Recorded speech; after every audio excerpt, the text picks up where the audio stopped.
Bet the Board. What do you mean you don't bet? I mean, I don't bet. You know, I don't gamble. I don't. I never have, and I never will. Yeah, right. I'll bet you $20 I can get you gambling before the end of the day. You owe me 15 grand, pal. Pay him. Pay that man his money. It's the Bet the Board podcast. God likes me. He really, really likes me. In the end, I wound up right back where I started. I could still pick winners, and I could still make money for all kinds of people back home. And why mess up a good thing? Here's Payne Insider and Todd Fuhrman. Welcome into the Bet the Board podcast holiday edition. It's the one time, I guess I'll call it one time, when National Championship blends with the NFL later in the year, where we cover a bevy of professional and college games all on the same program. I am your host, Todd Fuhrman, joined as always by my esteemed colleagues and co-hosts, Brad Powers and Payne Insider. And gentlemen, you boys pack a lunch, you bring a toothbrush, your water bottle's filled up. We got a nice long show on tap for all our listeners today. I'm looking forward to it. I could talk football all day. Brad was chomping at the bit, which I appreciate because we're throwing him into the fire with the NFL. But for everyone listening, this is our usual routine. It's the Thanksgiving extravaganza. Every single game will be timestamped, so you can conveniently move throughout this charade that probably will be 2 hours. So sit back, grab your favorite drink, whatever it is, but every game will be timestamped, so just much easier to navigate for you. No, it makes it, to your point, significantly easier. We'll touch on a lot of the marquee games. Spoiler alert for some of those college football fans who think their favorite program is involved in the biggest holiday rivalry of Thanksgiving weekend. There's always a chance we're not going to get there. If your rival stinks or your program stinks, not going to crack the rotation today. Gentlemen, let's get right into it. And I know we covered a couple of G5 games last week, but the G5 takes center stage this weekend with a couple of title races that are heating up. And the Mountain West is probably one of the conferences that has the most still to be decided. And that'll start things off Friday afternoon, where Boise looks to try and knock off Air Force and create a path to the Mountain West Conference Championship. It's the Boise State Broncos on the Smurf turf, a 6.5-point favorite in the game as they'll welcome in the Falcons. Total on the contest, 46.5.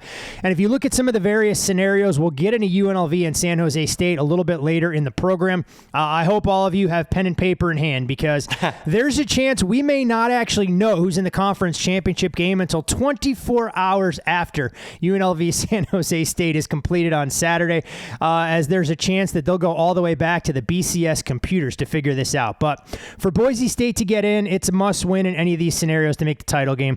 They're playing for a berth with them winning and a UNLV victory. It's the only 100% scenario for sure for Boise to get in, despite parting ways with head coach Andy Avalos before last weekend's contest. Another potential scenario exists with a San Jose State win over UNLV, and then it would go to computers for the second team. The Broncos are currently second in the composite rankings. There's a chance that the Spartans could jump the Broncos, but that gap is relatively wide and right now at least favors Boise State. As far as Air Force, if they win against Boise State and UNLV beat San Jose State, suddenly it's a Rebels-Falcons rematch, and that 3-game losing streak for Air Force gets put in the rearview mirror. Now, if the Falcons win and UNLV loses, it could create a three-way tie. I'm not going to get in all those scenarios. It'll make my head hurt, and we have a long program on tap. Brad, when you look at these two teams, I mean, we talked early in the year about Boise having a ton of concerns about their secondary. I'm not sure they've answered those to this point in the season, but that's not an part of this matchup that they're going to have to worry about getting exploited against an Air Force team who trotted out everybody, including the water boy last week against UNLV, to try and take a snap at quarterback. Air Force builds a healthy lead at the break. They get shut out in the second half, and here we are with a team that a lot of people thought was the best G5 team when they started the year 8-0, catching nearly a touchdown, with two teams apparently trending in opposite directions, all of the drama, the injuries. How have you gone about adjusting the way that you viewed these teams from a quantitative standpoint? Yeah, so we'll start on the Air Force side of things. I mean, it's the lowest the power rating's been all season. Makes sense from the aspect that they not only lost 3 games, but you lost outright as a significant favorite back-to-back weeks, and then you blew the 17-point lead last week to UNLV. And then on top of it, I mean, you mentioned the injuries. Your starting quarterback is out for the last couple games. He's out again this week. And your leading rusher, the fullback, has been out the last couple of games. He's also out this week. So, yeah, you got an Air Force power rating at its low point, and I'm not sure it gets raised after this game. On the opposite side, you got Boise State. Looks like at least one data point addition by subtraction as far as getting rid of Avalos. They really responded well, blew out Utah State. You kind of reading the tea leaves throughout the week when the starting wide receiver who quit the team wants to join back the team. Ashton Genty, the running back, magically is now healthy. Yeah, that might have been a bad locker room situation that got rectified there. I mean, and also look at Boise just on the field. I mean, they're an unlucky result at Fresno, away from being 4-0 since the bye week. So their power rating is the highest it's been since October. So you mentioned this in the notes, kind of two teams passing each other through the night. With all that being said, I made it 6. Looking to bet Boise here. I don't think it's cheap. But I you would like to think a service academy isn't going to ever wave the white flag. But when you don't have the personnel and you've had 3 really bad results in a row, I'm not sure that it magically turns around here. I think it's a great point. I mean, look, we know the service academies are going to go out. They're going to fight tooth and nail for every inch and every yard on that football field. But when you don't have the horses, sometimes it makes it a little bit difficult to be able to overcome that. And you mentioned a locker room potentially being a bad situation in Boise. Some of the quotes coming out after their win last week against Utah State were staggering. A game where they got down 10-0 and then rattled off 31 unanswered in the second half en route to a 45-10 victory. I mean, you had players saying he gave us life. Words can't describe how much I love Coach D, referring to Spencer Danielson, and how much I would love for him to be the head coach here. You mentioned the players that are coming back. One final thing on this game. What does the change of quarterback for Boise mean? Does that become addition by subtraction since they at least know what Green's skill set is? Unfortunately, Madsen gets lost for the season with that lower body injury, or at least until bowl season. Taylor Green not going to wow anybody with his passing prowess, but it at least gives this team an identity when it comes to running the football. Yeah, I didn't touch the power rating. Didn't upgrade or downgrade it. I mean, obviously Madsen's a little bit better thrower, but Green's got experience. He's a better runner. I like what you mentioned there, that them not switching back and forth can be a positive. They know who their quarterback is. And if you haven't seen him play, he's 6'5", 215, can run, long stride. I certainly know because I watched him stride down the field last Thanksgiving weekend on a Black Friday, 90 yards for a touchdown, and one of the bad beats of my lifetime. A game against Utah State, so it all comes full circle, basically, at this point for the way things work. So Boise State and Air Force on Friday will help give us a little bit of clarity in terms of the Mountain West. More on San Jose State and UNLV a little bit later in the program.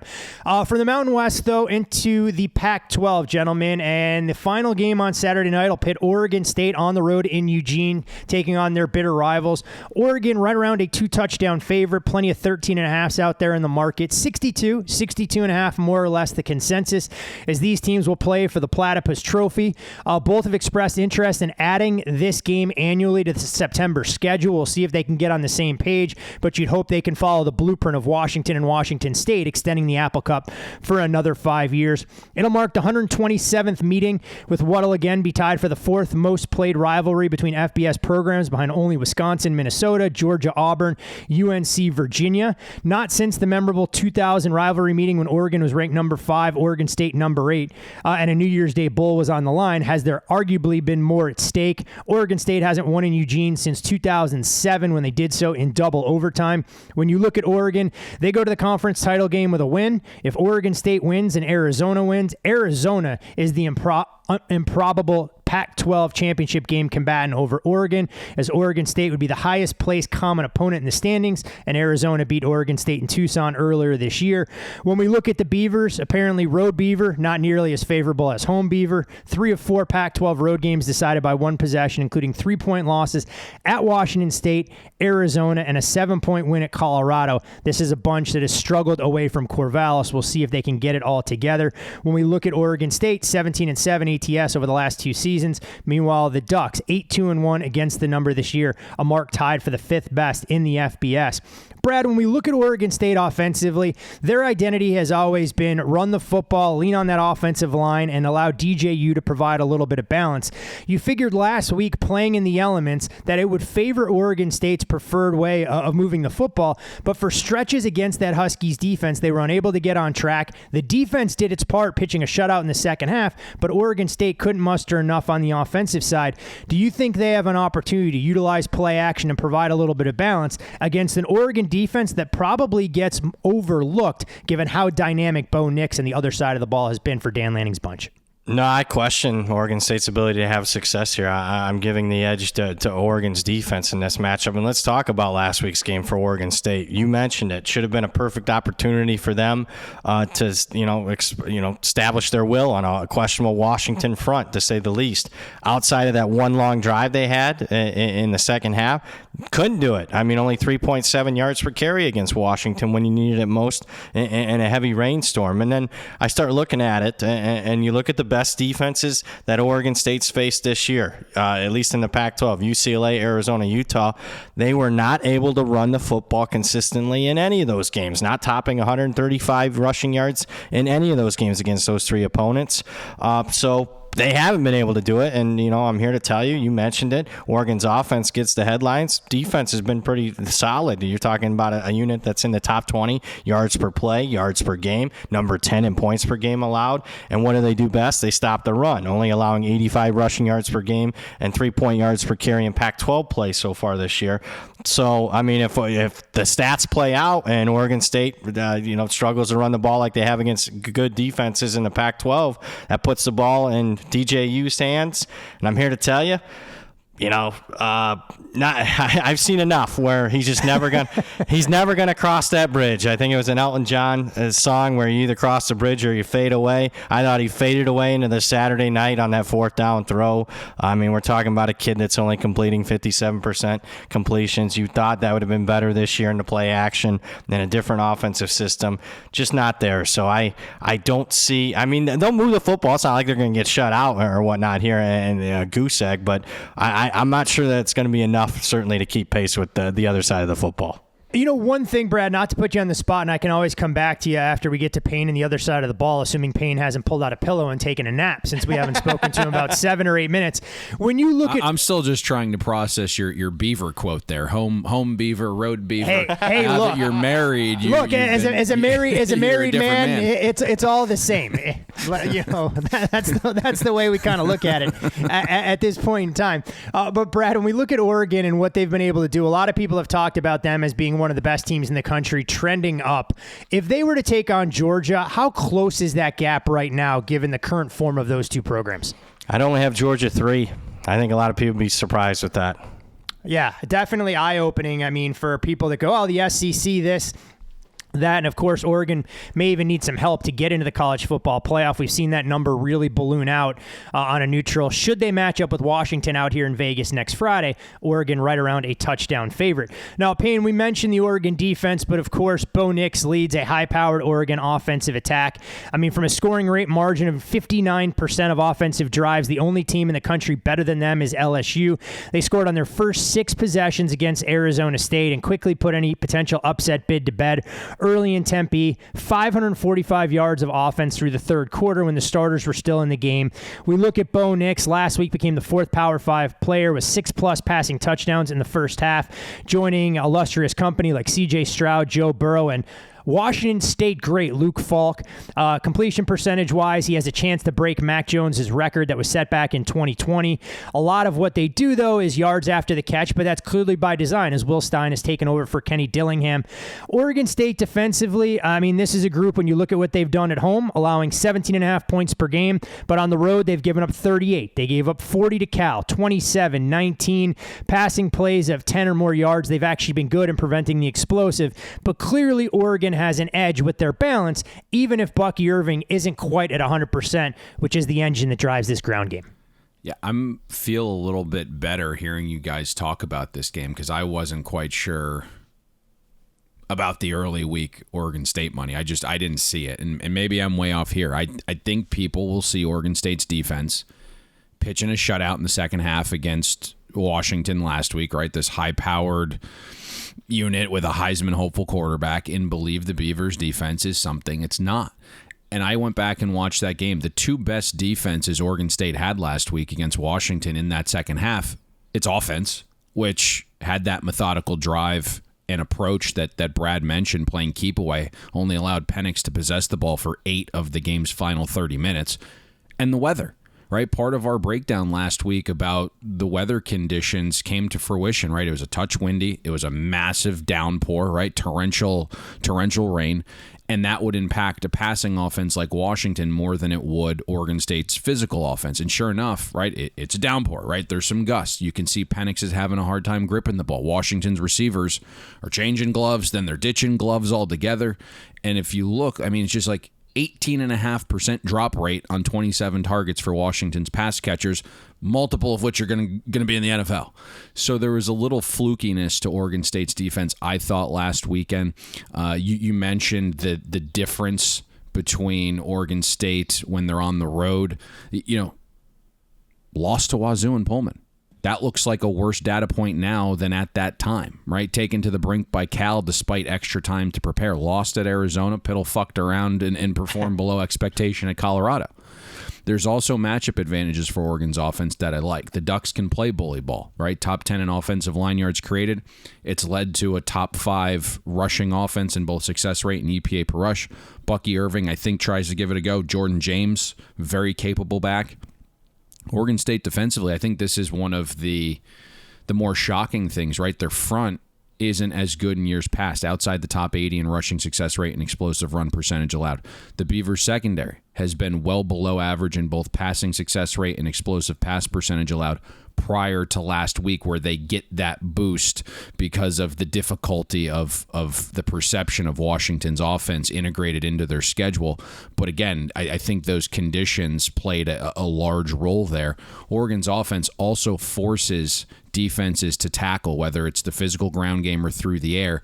I know Bo Nix is up for the Heisman Trophy. I actually think, despite what the odds say, he's probably got the inside track unless he loses one of these two games, right? He's going to get that extra data point against, a very good team.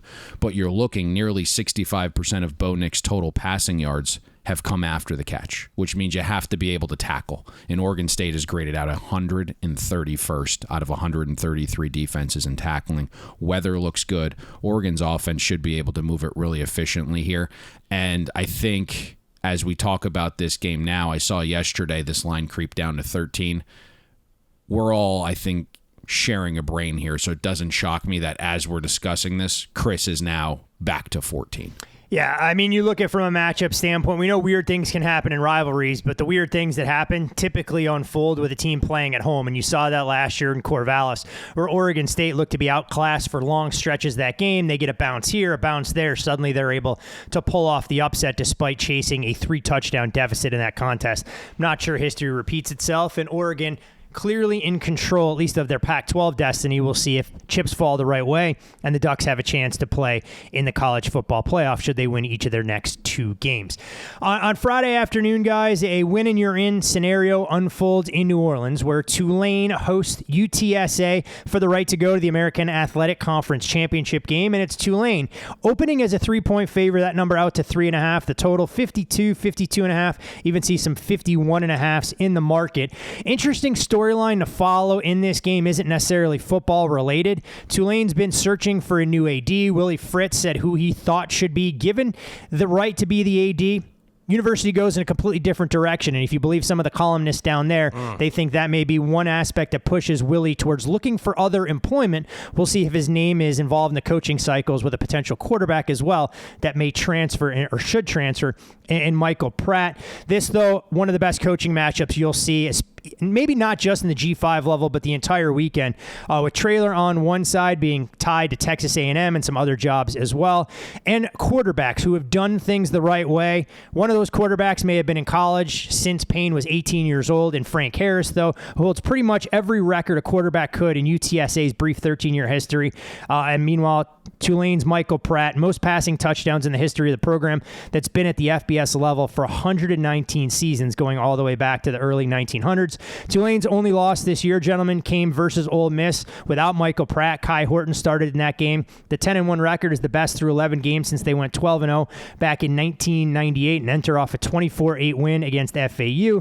Meanwhile, UTSA, they've done what's been asked of them, making a transition into a stronger conference. Their strength of schedule may leave a little bit to be desired, but they've gone out there and answered the bell in their first year in the American, seeking their third straight conference title, having won the Conference USA championship game each of the last 2 years. When we look at UTSA, 7-0 straight up, 5-1-1 ATS over their last 7 games. Meanwhile, the Green Wave have been one of the best teams when it comes to playing under the total.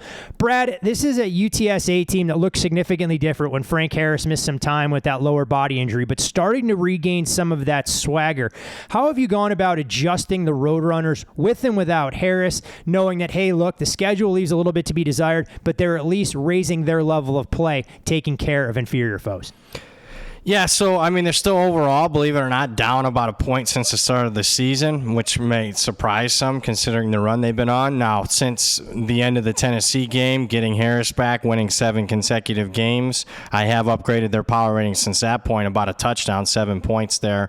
But you mentioned it, hasn't been necessarily a murderer's row of opponents. Those 7 games, the 7 straight wins in conference play, even what was supposed to be better competition moving up from Conference USA, all 7 of those teams that they've beaten, losing records, combined record of 27-50. So taking a major step up in class here, not only in quality opponent, but also going on the road in what should be, one of the more hostile environments that they've seen in league play, at least in several years. Tulane's on the opposite side, a team that has had problems getting margin this year. They finally got a little bit of margin last week and covered a point spread against FAU. I like noting, though, I mean, they've been laying double digits in all these conference games for the most part. This is their shortest favorite roll of the season. So this was a game that I initially saw 4 on the open, took UTSA. But, man, the more I dive into the matchup, I could see why there was a buy on Tulane at -3 on Monday. Well, I mean, you mentioned the matchup, Brad, and when you look at some of the numbers here, from a yards per play standpoint, UTSA 51st in the country, Tulane 48th. Defensive yard per play, UTSA 26th, Tulane 28th. Net yards per play, these teams are basically neighbors. UTSA 35th, Tulane 34th. Now, they do like to go about their business in slightly different fashions. UTSA inside the top 25 in pace, Tulane outside the top 100. So, Payne, when you look at trying to identify a key factor that'll go a long way in determining who gets the cover on Friday afternoon, what are you pointing to in terms of the Tulane offense against the UTSA defense, or the consummate veteran in Frank Harris going up against that tenacious Tulane defensive line? I think you guys have provided a lot of indecision based upon price, and I can see it. Like, I looked at this game and I was like, man, this should be more straightforward this time of year. It's a really tough game to price. I mean, Tulane's 10-1, only loss to Ole Miss, fortunately for us, right? But it was with a backup quarterback, and the Green Wave led at halftime. Something feels a little off with Tulane. It looks clunkier this season. Yeah. They haven't dominated the lesser American teams like you'd expect. Now, there's probably another gear in there for Tulane since you saw it against Ole Miss. UTSA got its quarterback healthy. They're trending up. Frank Harris is on fire. Now, the schedule for UTSA, as Brad mentioned during the 7-game win streak, hasn't been great, but they do share a lot of common opponents with Tulane. And UTSA has looked far cleaner against those common opponents the back half of the season than Tulane. I think the biggest factor, though, for me is the ability for UTSA to protect Frank Harris and allow him to take advantage of a questionable Tulane pass defense. UTSA right now outside the top 100 in pass blocking, outside the top 80 in passing down sack rate allowed. But if Frank Harris gets it out quick, which he does when things are clean, 2.2 second release time from a clean pocket, there's plays to be had through the air here. Tulane outside the top 100 in passing success rate allowed, outside the top 90 in EPA per pass allowed. Joshua Cephas has been fantastic this season, extremely sure-handed. One drop on 102 targets.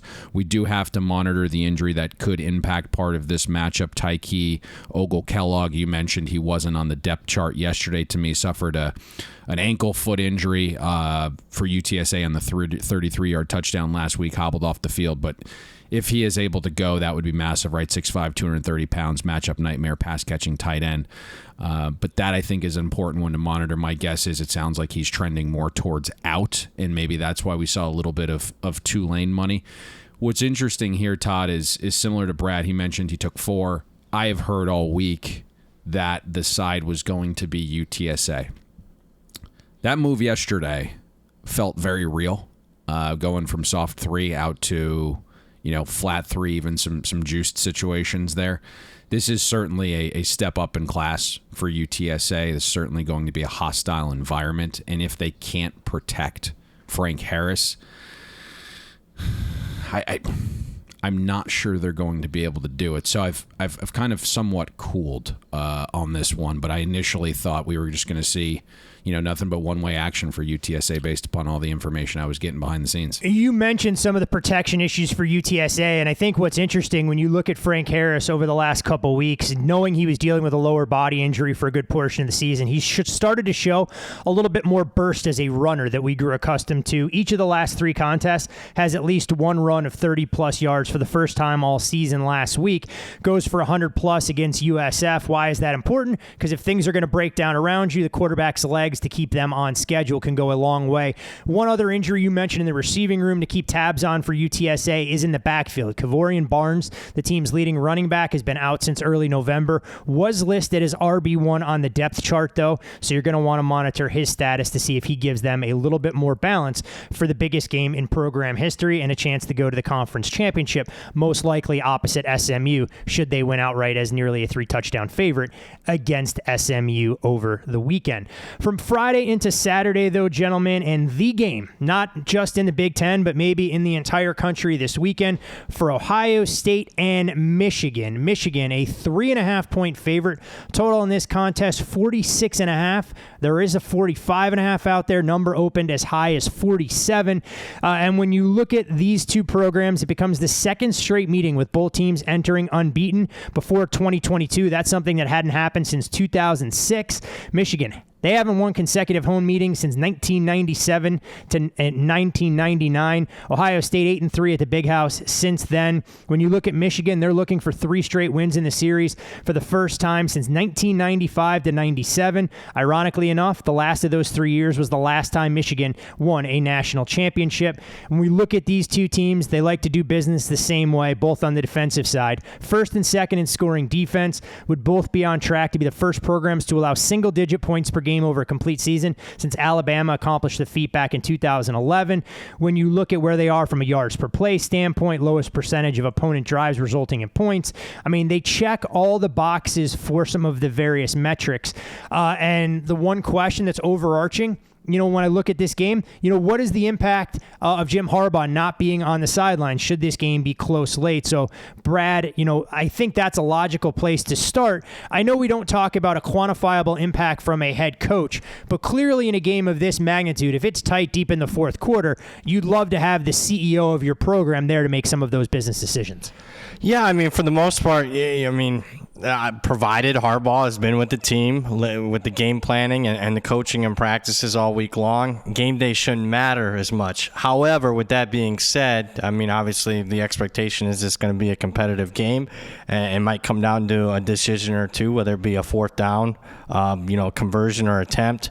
Maybe it's a call for a fake punt or anything of that matter. Call for a trick play to take a shot down the field or what not. You would like to have the guy that's got 15 plus years of a college head coaching experience, 5 or 6 in the NFL on your sideline, and he's not there. And I'm here to tell you, they've won a couple of games, but it's looked clunky to me. It hasn't looked right the last couple of weeks. Now, quality of competition's been up a little bit. Even Maryland's one of the more talented teams they faced this year, and obviously on the road against Penn State. If you haven't adjusted your power rating a half point or so with Harbaugh at this point, I think you're making a little bit of a mistake with his absence, because it was certainly, I thought, noticeable the last couple of weeks.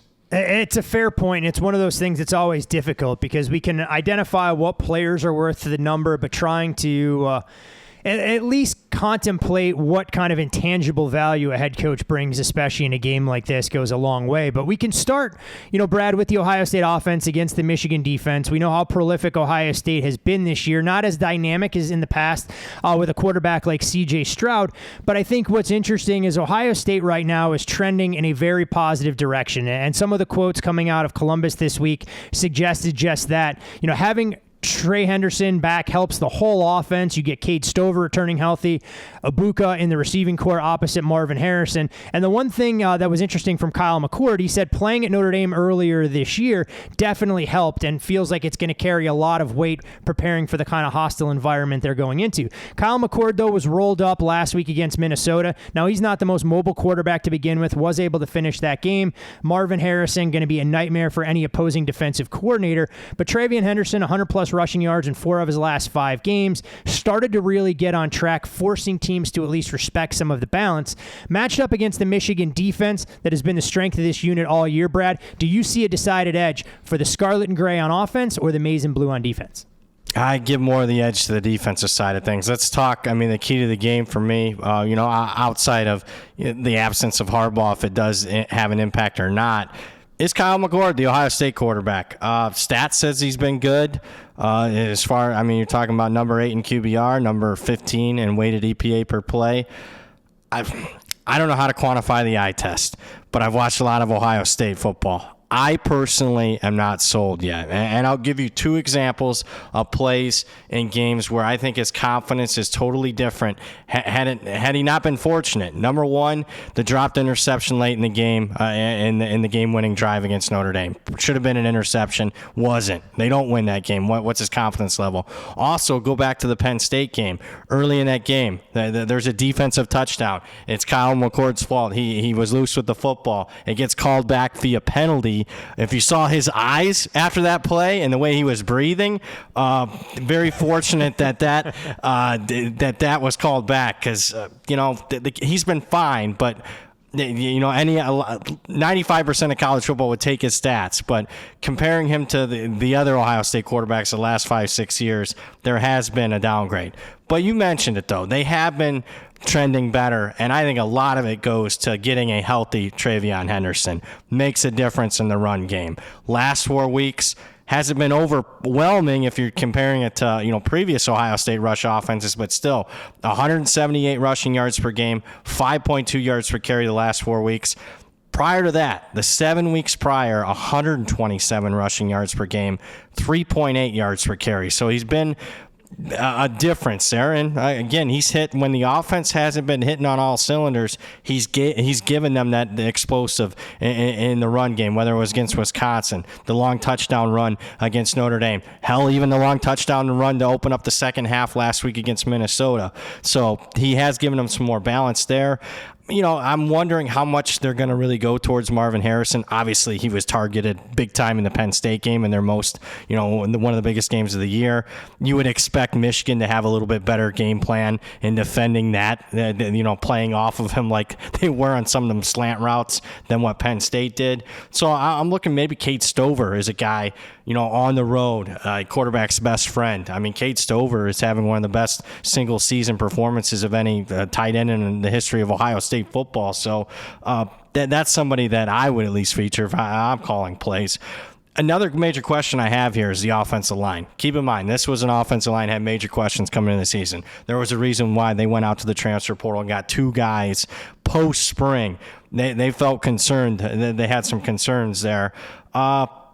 Watching them against, I'm going to use the Notre Dame Penn State games, I didn't see much push in those games. So I have some concerns there against what I perceive to be even a better defensive front than what Notre Dame and Penn State have in Michigan's defensive front. So on the other side, Michigan, I downgraded them last week a couple of points, but it wasn't because of the defense. In fact, they won because of the defense. Obviously scoring a defensive touchdown, getting a safety, putting consistent pressure on Maryland there while the offense wasn't able to get the job done for most of that second half.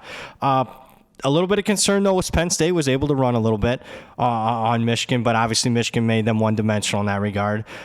This is the most talented and best offense Michigan's faced all season, though. They have not faced a quality slate of opposing offenses, to say the least. So I'm anxious to see how they react with an upgrade in talent level on the other side. Yeah, definitely some dynamic playmakers in Ohio State colors that Michigan hasn't seen given their relatively favorable schedule up until the last couple of weeks against Penn State and Maryland. And, Payne, Brad mentioned downgrading Michigan not because of what he saw defensively, but because of some of their struggles offensively. And we got wind of a potential injury that might slow down J.J. McCarthy going into the Maryland game last week. It's now circulated as widely available that he's dealing with some sort of lower body injury. It was evident against Maryland. McCarthy didn't run the football once. Mechanics looked a little bit wonky and put together his worst completion percentage of the season. It's just 52.2%, also threw his first interception since the Bowling Green game early in the year. But he's not the only player nicked up for Michigan offensively. Roman Wilson left the game against Maryland, didn't return. All signs point to him being back in the mix. We'll see how effective he is this weekend. The offensive line dealing with some key cogs nicked up there as well against a very talented Ohio State defensive front. And when you look at the Buckeyes, no slouch in their own right defensively against the Michigan offense, who hasn't exactly operated at a high level against the two best opponents they faced in the last couple of weeks. Yeah, I think, again, hearing you guys talk about this one, it feels like our vibe has changed considerably over the last 3 or 4 weeks. The obvious with no Harbaugh again. Michigan's offense dinged up right now. You mentioned some of those guys starting left tackle. Ladarius Henderson has missed time recently.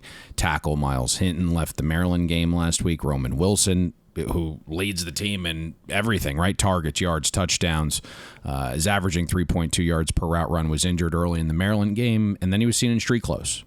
Sharon Moore came out this week, I believe it was Monday, and he said, all three should be good to go. Let's see how healthy they actually are. You mentioned the big injury, which I think we were well ahead on, and I kind of spotted it, right? I had some concerns there because J.J. McCarthy attempted one pass in the second half of the Penn State game, and it didn't actually qualify as an attempt because of pass interference. Immediately, some alarm bells went off in my head because Michigan was only up one score. Like the first 25 minutes of the second half, it didn't make sense. And then fast forward to this past Saturday morning, I get a text from a Michigan alum at the Maryland game, and he said, I'm not sure McCarthy plays today. He's wincing every single time he throws a pass in warmups. McCarthy ended up playing. I think you hit it perfectly that he sprayed the ball all over the place. It was like a scene from Tin Cup where Roy McAvoy's shooting chili peppers up Lee Jansen's ass, right? I mean, he completed 52% of his passes against a Maryland secondary that was outside the top 70 in passing success rate allowed, outside the top 80 in explosive pass percentage allowed. The last 6 quarters, J.J. McCarthy's completed 12 passes. Now, listen, like all these guys could play, and maybe they're healthier this week. This side of the matchup feels different than last year, right? I mean, Ohio State defenders are now in year 2 of Jim Knowles' defense. Yep. On a college level, Jim Knowles runs a very intricate and complex defense. Last season, as we were heading into this game, breaking it down, the three of us, Ohio State was top 25-ish in lots of the predictive defensive metrics. This season, Ohio State's top 10 in every schedule-adjusted metric, from rushing and passing success rate allowed to big play prevention on the ground and through the air. Ohio State's even hunkered down when opponents reach their green zone. They get teams off the field quickly with good early down defense. Ohio State's defense just was not as good this time last year when they played. Michigan's offense, in addition to being healthier last season, I think was far more equipped to play bully ball and be explosive on the ground. If you look at Michigan's offense, despite some of the schedule questions, offensive line, it's outside the top 30 in line yards created. Blake Corum doesn't look as bursty post-knee surgery. Yep. Donovan Edwards, shell of himself. I mean, just he struggles to find open space. I had to look at this. I mean, Michigan's outside the top 100 in explosive run rate. Donovan Edwards is averaging less than 1 yard per rush before first contact. So maybe it's a vision problem. Michigan fans can let us know that. It doesn't seem like he's finding any holes. He should go to the same optometrist that Rick Vaughn did when he couldn't find the strike zone way back trying to lead that pennant chase for the Cleveland Indians. So, I just look last season, Michigan wasn't great down to down in this matchup. They just had 5 touchdowns of 45-plus yards. Ohio State's top 5 in explosive play defense. There was a great quote from starting Ohio State corner Jordan Hancock on Monday. He was asked a question. He chose not to answer it, but told everyone, we're in isolation this week. No outside chatter, no social media, no social lives, maybe no call home for Thanksgiving. If you had asked me like 3 to 4 weeks ago, I would have died to lay 3 on Michigan, right? Multiple times this season, I've texted both of you guys bitching and complaining that we don't have Brad, I'm glad he brought it up because I was going to bring it up if he didn't right now. How many times? I can't believe we didn't lay 1 on the game of the year number with Michigan. What the fuck were we doing? I mean, there was some +1, there was some pick 'em, some 1.5. Like, I was just so pissed about that. Now, I haven't bet Ohio State, and I'm not sure I ever get there. But my vibe has completely changed about this matchup over the last couple weeks. I think we all have. Like, I think if you looked at this 3 weeks ago, we're all saying, hey, this game is what, 5.5, 6, maybe even 7. Yep. Brad, you look at those lines more than I do. It feels high as 7. Yeah, it feels a little different right now. One last thing, guys, on this game. We've talked plenty about the X's and O's, the side. I want to come to either each of you or one of you can take it in regards to the total. When you look at the totals that we've seen, Michigan, Penn State, we saw it Ohio State against Penn State. Both of those games took over money, and Ohio State, Penn State, dead nuts under right from the start, although who knows if that pick 6 counts in the first half, it's a lot more of a sweat for our first half best bet. Michigan and Penn State go over in the first half but don't sniff the full game total. Was hoping that you guys could provide a little bit of clarity when you look at these two teams that have defensive strengths, what you make of the number and the fact that it did open higher than a key at 47.5 before coming down, as we now see anywhere from 45.5 on the low end to 46.5 on the high end. Matchup. This one just feels different than previous years where, there's been some other years where I'm thinking under in this matchup and it's gone over. In fact, speaking of that, 9 straight overs in this rivalry, 9 straight. That leaves me a little bit hesitant to bet it. Also, what's hesitant for me is I would have preferred a little bit higher. I was hoping 48.5, 48. 47.5 was taken away immediately at circa. I still think that if I had to bet it, under for me. This is one of those ones where you and I have talked. And it was like, hey, maybe we nibble a little 47.5, 47, because we know where this is going. The totals, just from like a core perspective, total's 5 points short. You couldn't pay me to bet this over. To Brad's point, this feels much different. It wouldn't shock me if we continue to see under money. Now, at what point does that stop? I think it's relative on some of those injuries we mentioned for Michigan's offense. Do you see J.J. McCarthy warming up? He's not wincing. Do you see Henderson back? Do you see Wilson back? I think on game day, you might have a little bit of a different vibe there. But all things considered, right, just blanket core number should be much higher. The tenor of this game just feels completely different than some of the past iterations, to Brad's point. Brad, you mentioned the fact this rivalry has gone over in each of the last 9 meetings. Assuming this total closes in the 40s, barring something outside of the realm of possibility getting into 50, this will be the first time the total between these programs is in the 40s, going all the way back to 2017.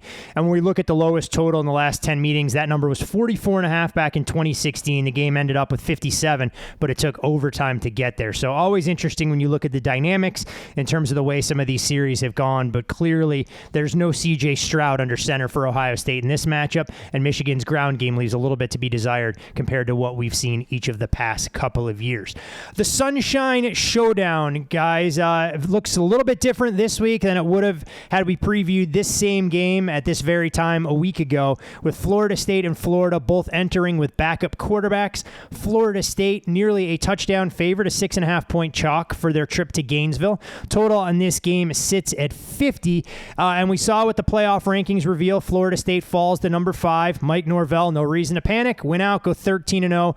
Let the chips fall where they may. But this Florida State team is going to look a little bit different with Jordan Travis, unfortunately, having a premature end to what was a great college career in Tallahassee. Tate Rodemaker takes over. So, Brad, when we look at the spread in total in terms of an overall power ranking adjustment, fair or foul with where the number has been reset, because it's not just one backup for Florida State, but Mac Brown takes over for a resurgent Graham Mertz under center, and the Florida offense could look very different in its own right as well.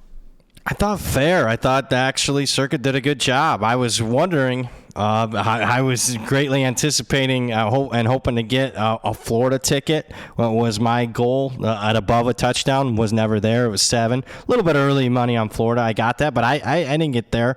I wanted the under to be one of my favorite plays of the week. I bet it, but it's not one of my favorite bets that I made this week. And if you don't believe me, with a game with a lot of uncertainty and people feeling like they can price uncertainty better than the books can, at least early in the week. Haven't seen hardly any movement. So I thought it was a good opener there. I think, relatively speaking, fair. It was the downgrade for both. And I obviously downgraded Florida State more than Florida as far as the downgrade of the backup. When we look at these two quarterbacks, those who like storylines, somewhat intrigued by what we'll see unfold. Tate Rodemaker was Mike Norvell's first recruit at Florida State way back when, and there's a lot of family parallels as well, from the Rodemaker family to what we've seen on the other side in Billy Napier. Alan Rodemaker, Tate's father, coached with Billy's father, and there was talk that Rodemaker would have gone to play for Billy Napier if he had been at a Power 5 conference instead of Louisiana when he raised his overall profile as a state champion in Valdosta, Georgia. Payne, this is a program that you know inside and out in Florida State. Jordan Travis was the heart and soul of this program. You saw what kind of leader he is on and off the field when he's still reviewing tape in the hospital room, tweeting at his teammates, trying to find a way to make sure that even if he can't contribute on the field, that he's very relevant in Florida State's pursuit to get to the college football playoff.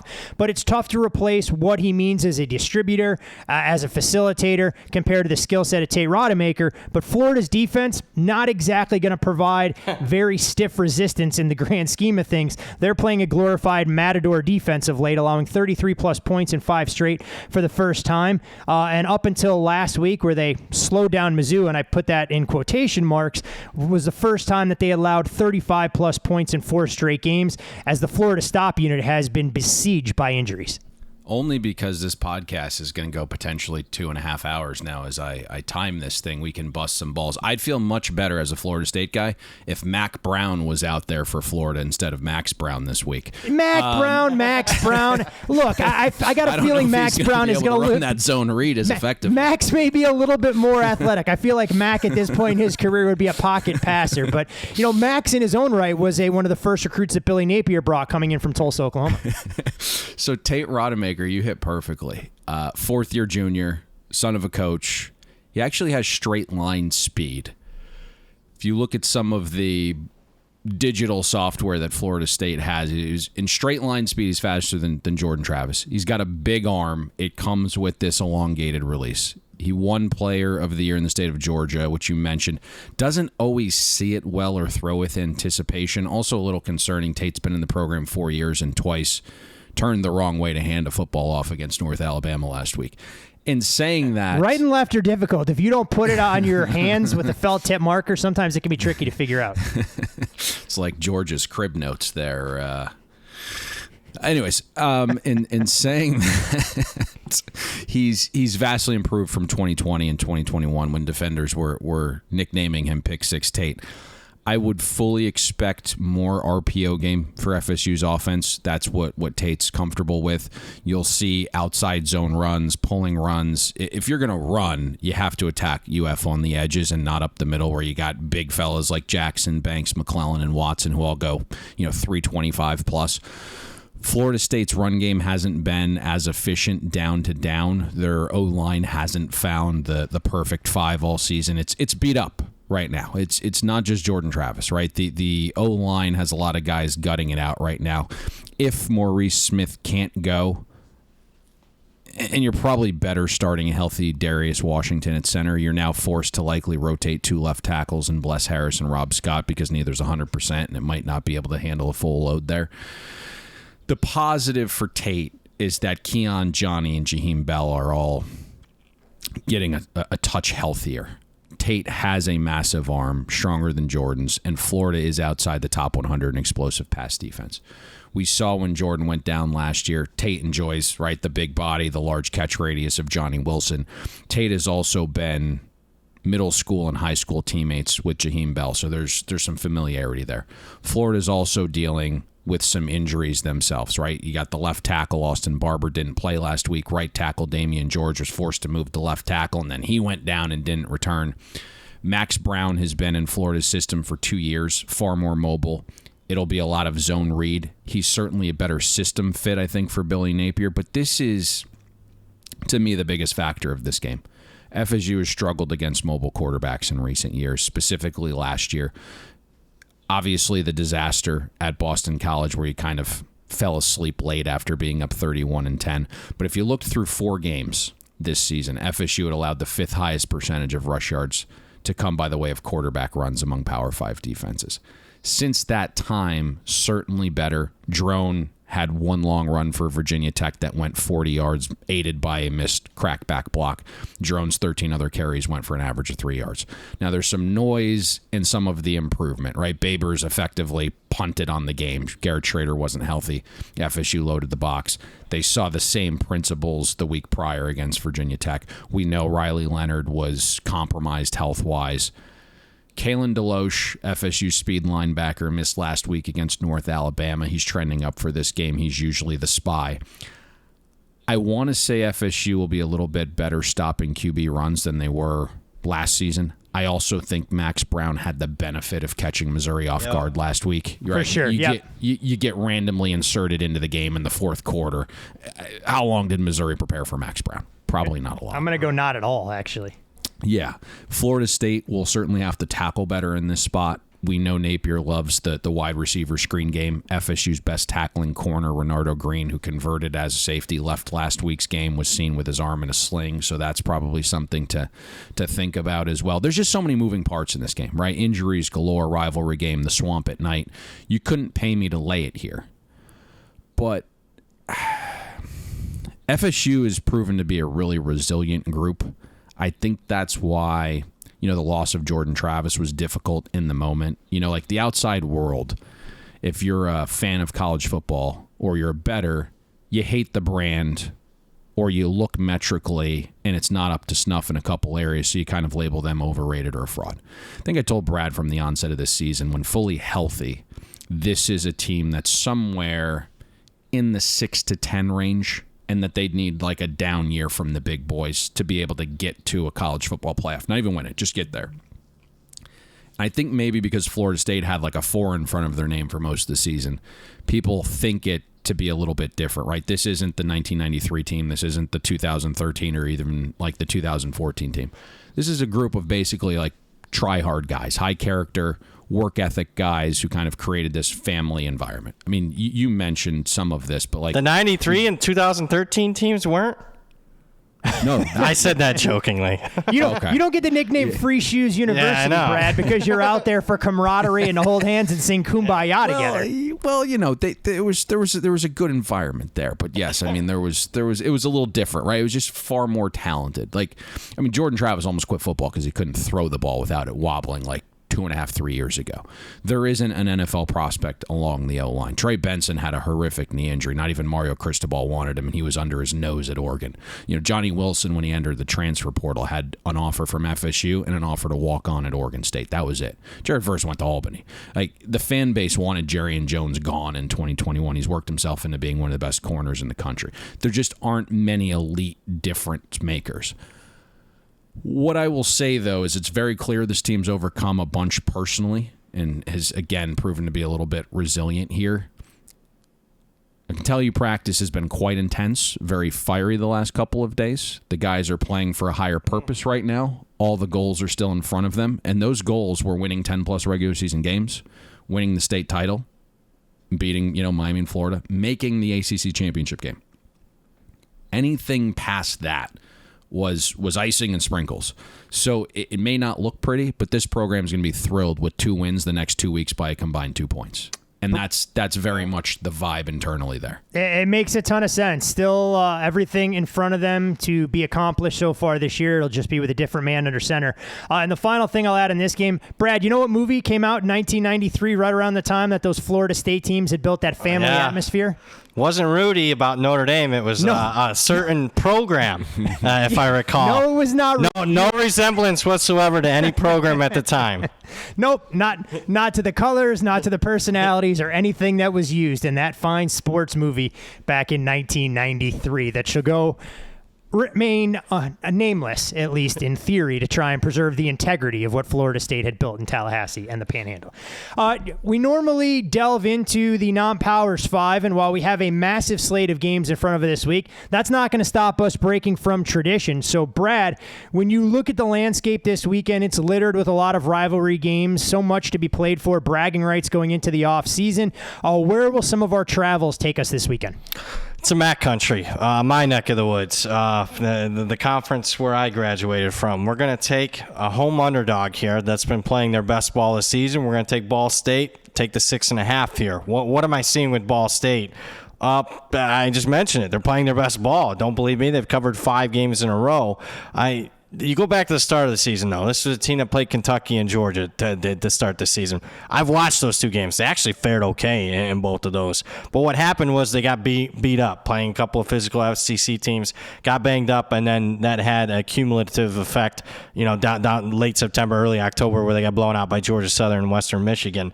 However, down the stretch of the season, won 3 out of the last 4. You look at those last 4 games, they've won them by an average of 10 points per game. They're outgaining their opponents by nearly 100 yards per game. The defense is not getting enough credit. In fact, if you go the last half of the season, last 6 games, the defense for Ball State is allowing 235 yards per game.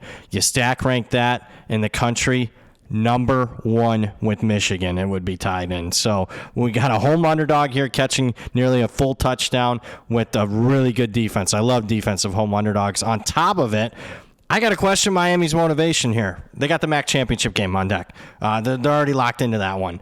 The market, I like reading tea leaves in the market. Market was very anti-Miami last week against Buffalo and should have won. That was one of the bad beats of the week where Buffalo had a guy going in the end zone, fumbles it, going into the end zone. Otherwise, Buffalo covers that game. I think generally speaking, it's tough laying a number like this when you got a total at 35. I think Ball State has proven that they haven't quit on the season. They have the great defense. Let's go ahead and take Ball State plus 6.5. Hey, one final thing on this game, Brad, because I'm sure a lot of our listeners don't always pay attention to some of the MAC games other than when they show up on their TVs on Tuesday and Wednesday nights. What have you done in terms of Miami's overall power rating in terms of a drop-off from Brett Gabbert, their starting quarterback early in the year, to what you've seen from Avian Smith since he took over the last couple of games? Not as much as you'd expect, just a couple of points. Keep in mind, Smith played a majority of last year when Gabbert was hurt. So, yep. And it's tough downgrading Miami too much. This is a team that, has covered 9 of their 11 games. And I think that's one of the main reasons why we're laying this number 6.5. Miami, because they've been one of the top 5-6 teams in the country as far as against the spread, you're starting to pay a premium on some of those teams. Hey, we definitely see some of those long ATS trends manifest themselves a lot more in the G5 games than we do in the power conferences. And it's one of those things that you look at win streaks that have gone on for 5, 6, maybe even 7 weeks in the case of one program that took money against them earlier this week. It creates a little bit of a mispriced commodity, and there's some value to go against it as much as public perception as anything else. When we mention public perception, I don't think there's any of that in the negative manner given what these 2 programs have accomplished this season, and that being UNLV and San Jose State. UNLV will welcome in the Spartans to Allegiant Stadium Saturday afternoon. UNLV has taken money against them through the early moves this week. 3.5-point favorites on the open. We're now looking at the Rebels under the key, a 2.5-point chalk. We did see some over money come entering in this market from a total that opened 58.5, now out to 59.5. And we kind of laid out the title scenarios for Air Force and Boise State. So without the with the risk, of being a little bit monotonous, for UNLV, it's simple and straightforward. Go out there, beat San Jose State this weekend. They will not only get to the conference championship, they will host the Mountain West Conference Championship in lovely Las Vegas a day after the Pac-12 title game will take place at Allegiant. If UNLV loses and Air Force beats Boise State, then it goes straight to computers, and things get a little bit messy in that regard. Meanwhile, for San Jose State, for them to have a path to the conference championship, they have to upset UNLV, and that would create a 1-1 record among the Rebels, Falcons, and Spartans potentially for first place. Then it goes to the composite computer rankings, and I'm not smart enough to figure out exactly what all of that is going to tell me in any capacity. Brad, UNLV has been one of those polarizing teams in the betting market over the last couple weeks. Last week, I think it suffices to say that it was much a play against Air Force as it was a bet on UNLV. We talked about it going into that game, how UNLV took very real professional money against them in that Friday night affair against Wyoming. But it's simply amazing what Barry Odom has been able to do with this program, keeping a Liberty High School recruit, local Las Vegas high school, and Jaden Mayava around. He has given them some stability under center. From a defensive standpoint, UNLV has exceeded expectations, not a brick wall by any stretch, but they're going to encounter a major test against Chevin Cordero and a San Jose State offense that is humming on all cylinders right now. They did have their ATS streak come to an end last week with a workmanlike effort against San Diego State, but it's not just Cordero. It's Kyrie Robinson putting together an outstanding season in the backfield and a converted quarterback in Nick Nash doing an awful lot in the receiving game as well. Yeah, I'll start with the UNLV side. Obviously, the team's exceeded expectations as much as any team in the country this year. They've covered 10 of their 11 games. They've done so by an average of 11 points per game. I've upgraded UNLV's power rating 12.5 points since the start of the season. That's the biggest upgrade of any team in the country, whether it's Power 5 or Group of 5. So kudos for what they've done, and they really don't have a bad data point on the entire schedule. With that being said, San Jose State doesn't have very many bad data points, even though they're only 6-5 on the season. Keep in mind, they had an early season schedule that saw them play USC, Oregon State, at Toledo, at Boise State, a healthy Air Force team at that point in the season, not a banged up one. So, it's a San Jose State team that I've upgraded since the start of the season, more than a touchdown in my power ratings, 7.5 points. Where I see some opportunity here, and full disclosure, I am a part of the San Jose State money here. Not afraid to go against the home team here for a variety of reasons. Let's just start with basic stats. Let's just look at yards per play margin. Basic stat, where San Jose State is more than a half yard better as far as a margin than UNLV. That being despite the fact San Jose State's strength of schedule being much tougher than UNLV. Usually this point of the season, very similar strength of schedules with a lot of similar conference opponents. Not the case here. We're talking nearly 50 spots difference. An average team power rating, opponent rating of 5 points per game, and San Jose State statistically the much more dominant, superior team. So to me, that screams advantage San Jose State.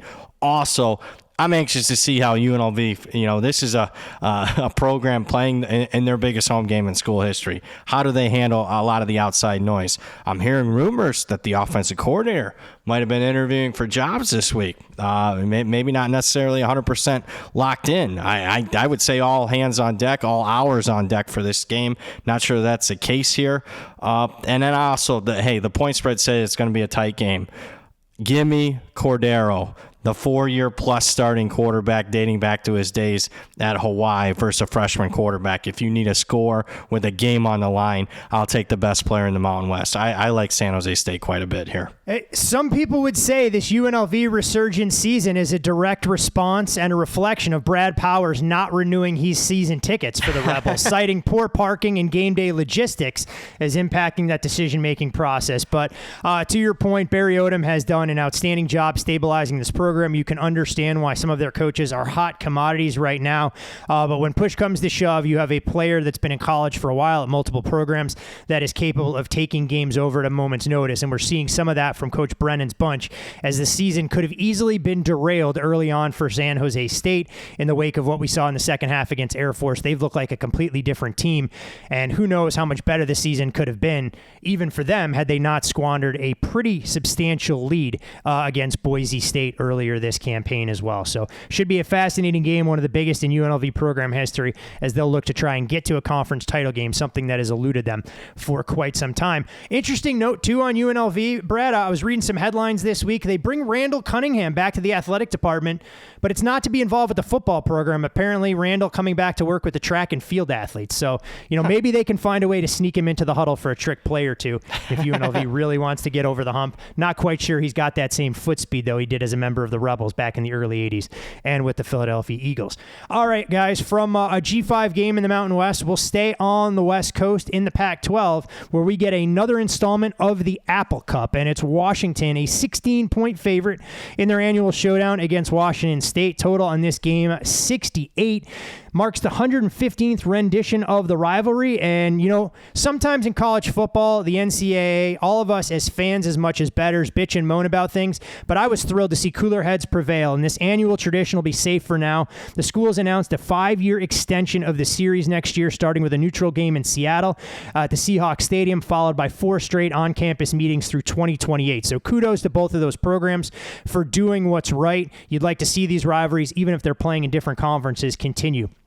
Washington, though, has won 8 of the last 9 meetings, including last year's 51-33 rout. However, it was the Cougars who were victorious in their last trip to Seattle back in 2021. Washington is ranked in the AP Top 5, facing Wazoo for just the 5th time ever and the first time for these programs since 1992. The 4 teams have split for the previous meetings, with Washington in the top 5, all coming with Washington State unranked. And when we look at Washington, gentlemen, their last 7 wins have been by 10 or fewer points, 46 combined overall, compared to the first 4 games that all came by nearly 4 touchdowns apiece. You look at the margin of victory in conference games: 2 over Oregon State, 7 against Utah, 10 versus USC, 9 against Stanford, 8 against Arizona State, 3 against Oregon, 7 against Arizona, and their conference opener won by 27, aided largely by non-offensive scores. Washington State, though, they snacked a 6-game skid with last week's dominating performance against Colorado, 56-14, but clearly the Cougars will be up against it in this spot. Payne, when we look at Washington's offense against Washington State's defense, you mentioned how the numbers were suppressed for Michael Penix and all those receivers playing in the elements last week. Dylan Johnson has really come on of late behind the offensive line, 4 straight games with 80-plus yards rushing, but some of that balance might be hard to find, as Johnson was in a walking boot earlier this week, and questions swirling about his potential availability for this game come Saturday night. Yeah, that's a big one. Because, we did mention Washington's offense a little bit earlier. I think you mostly talk about Penix in the electric receiver room and, this high-flying pass game that's top 10 in virtually every single meaningful, passing metric. And this game will be on Penix, right? And it will be on the receivers. But Brad mentioned something a few weeks back that not many noticed, and it was that ground game behind Dylan Johnson really started to find its stride. And, against Oregon State, Dylan Johnson averaged nearly 3.1 yards per rush before first contact. Then you think about that grinder of a game against Utah, managed to go over 100 yards there, and then almost 10 yards a carry against USC. And suddenly you're looking at these numbers and you're like, holy shit, Washington's top 15 in both rushing success rate and EPA per rush. The O-line gets solid push. And that's where you would think you would want to go, right? But the Dylan Johnson injury is significant here, and that's partly why this game has come down a little bit. I mean, Wazoo has been beat up in the trench at the line of scrimmage. It's kind of where you want to attack. And you think about guys like Brennan Jackson and Ron Stone Jr. on the edge. They've been really, really good, but the unit in totality has been poor on the interior of the line of scrimmage and then at linebacker. Colorado obviously wasn't a threat to bully Wazoo with their offensive line issues, and so Dion couldn't really exploit that matchup. So, even in like that positive data point for Wazoo, I believe last Friday, they're still outside the top 90 in rushing success rate, EPA per rush allowed. They don't create much havoc. So whether it's Dylan Johnson, whether it's another tailback there, I think that's potentially the X factor. Again, like Penix and Rome and Polk and McMillan, they're obviously going to be a focal point here. I like Washington's ability, though, to be balanced. Shockingly, if you could point to an area where Wazoo's defense has been best this season, it's been their secondary. They've exceeded expectation inside the top 30 in both passing success rate and EPA per pass allowed. However, the style of which they present their coverages hasn't been one that's given Penix and that receiver group trouble, right? I think the tricky part of this game for me is like our core numbers believed last night when this game was at like 14.5 and 15, it was a little bit short. But you're likely going to get the version of Wazoo that started the season here. Yes. And Washington's in a position now where style points are irrelevant. Win out, you're in. Washington doesn't need to win by margin. Washington's been through a gauntlet the last 3 weeks at USC, physical Utah game, on the road at Corvallis. Prior to those 3 games, struggled to find separation against Stanford and Arizona State. So it's one of those games where, as like a handicapper, it's more feel and manual adjustment than strictly power number. But to me, it's really short, so I kind of stayed off the game because of that. Like my core number on this is like 18.5, 19. So when we got down to like 14.5, I'm like, is this really going to dip further? That's why I've been off. But I can tell you some very sharp money behind the scenes on Wazoo because of some of those manual adjustments, because of the Dylan Johnson being, if he is out there, less than 100%. Well, we talk about Dylan Johnson being one running back that could play a role in the ultimate outcome and cover in this game. But I think on the other side, what's interesting, if you do some reading on Washington State, Brad, all the talk for this team was about how important Nakia Watson has been for the Washington State offense. And it's not necessarily just because he puts up gaudy rushing numbers, which he doesn't do by any stretch of the imagination. But Cam Ward comes out and said that was probably the only game this season that he's been fully healthy. Talking about Watson earlier in this year, he said, we got a chance to get Nakia back healthy. He's going to be healthy going into this game. He's a big part of our offense for him to be playing beside me. And this was the part that resonated. He hasn't missed a blitz all season, which helps us in our pass game, so it's good to have him moving like that again. In steps a Washington defense that's left a lot to be desired. We know from an efficiency standpoint, they really can't stop a nosebleed on the ground, but if Washington, even in known passing situations, can't generate pressure, it's going to give Cam Ward an opportunity to distribute the ball to Lincoln Victor, get Josh Kelly and Kyle Williams involved. Fascinating matchup for a variety of reasons for a Washington defense that probably won't slam the door shut, laying a number this large, but we haven't seen a lot of Washington State high-flying antics offensively up until the last 2 weeks against Cal, where they flashed, and then last week against Colorado on Friday night, where a lot of it really clicked. So you both have said, not that you don't normally, but as far as this game, a lot of things that I'm going to expound upon. First, Payne mentioned, what version of Washington State are we going to get here? Are we going to get the first 4 games, the team that lost 6 in a row, or the team that's played pretty well the last couple of weeks? I tend to think in a rivalry game with a bowl game eligibility on the line against an unbeaten arch rival, you're going to get the best of Washington State in this game. And then you mentioned it, Todd. Well, what has been the difference on why, the offense that struggled during much of that losing streak, for some odd reason, they went from something in the non-conference to nothing to start off Pac-12 play? I think you hit it on why that's been the case. It's been the ability for them to have some semblance of a run game. Very similar when I was talking Washington a few weeks ago. You have to have a little bit of balance. I know you want to be pass heavy, but running for 125 and 127 yards the last 2 weeks when you were averaging less than 80 rushing yards per game on the season has really helped them. I mean, I know they lost at Cal, but man, statistically probably should have won that game against a Cal team that the market liked that week. It's a Cal team that I like in particular. I kind of, my eyebrows were raised a little bit on that performance, and then they go out and, do something that a lot of teams should have done to Colorado this year, and that's pummel them. But it's not often that you have a 16-plus point underdog with a matchup edge. And I'm not talking a specific position group. I'm talking about an entire unit, offense over defense, and yet that's the case here. I give the edge to Washington State's offense when they're on. And again, I think that you get the best version. This is a top 25 caliber offense. They have the clear edge in the throw game here. They have a multitude of wide receivers. They're kind of like Washington light. Hopefully no disrespect there, but they're wide receivers. I mean, they go deep. They're talented.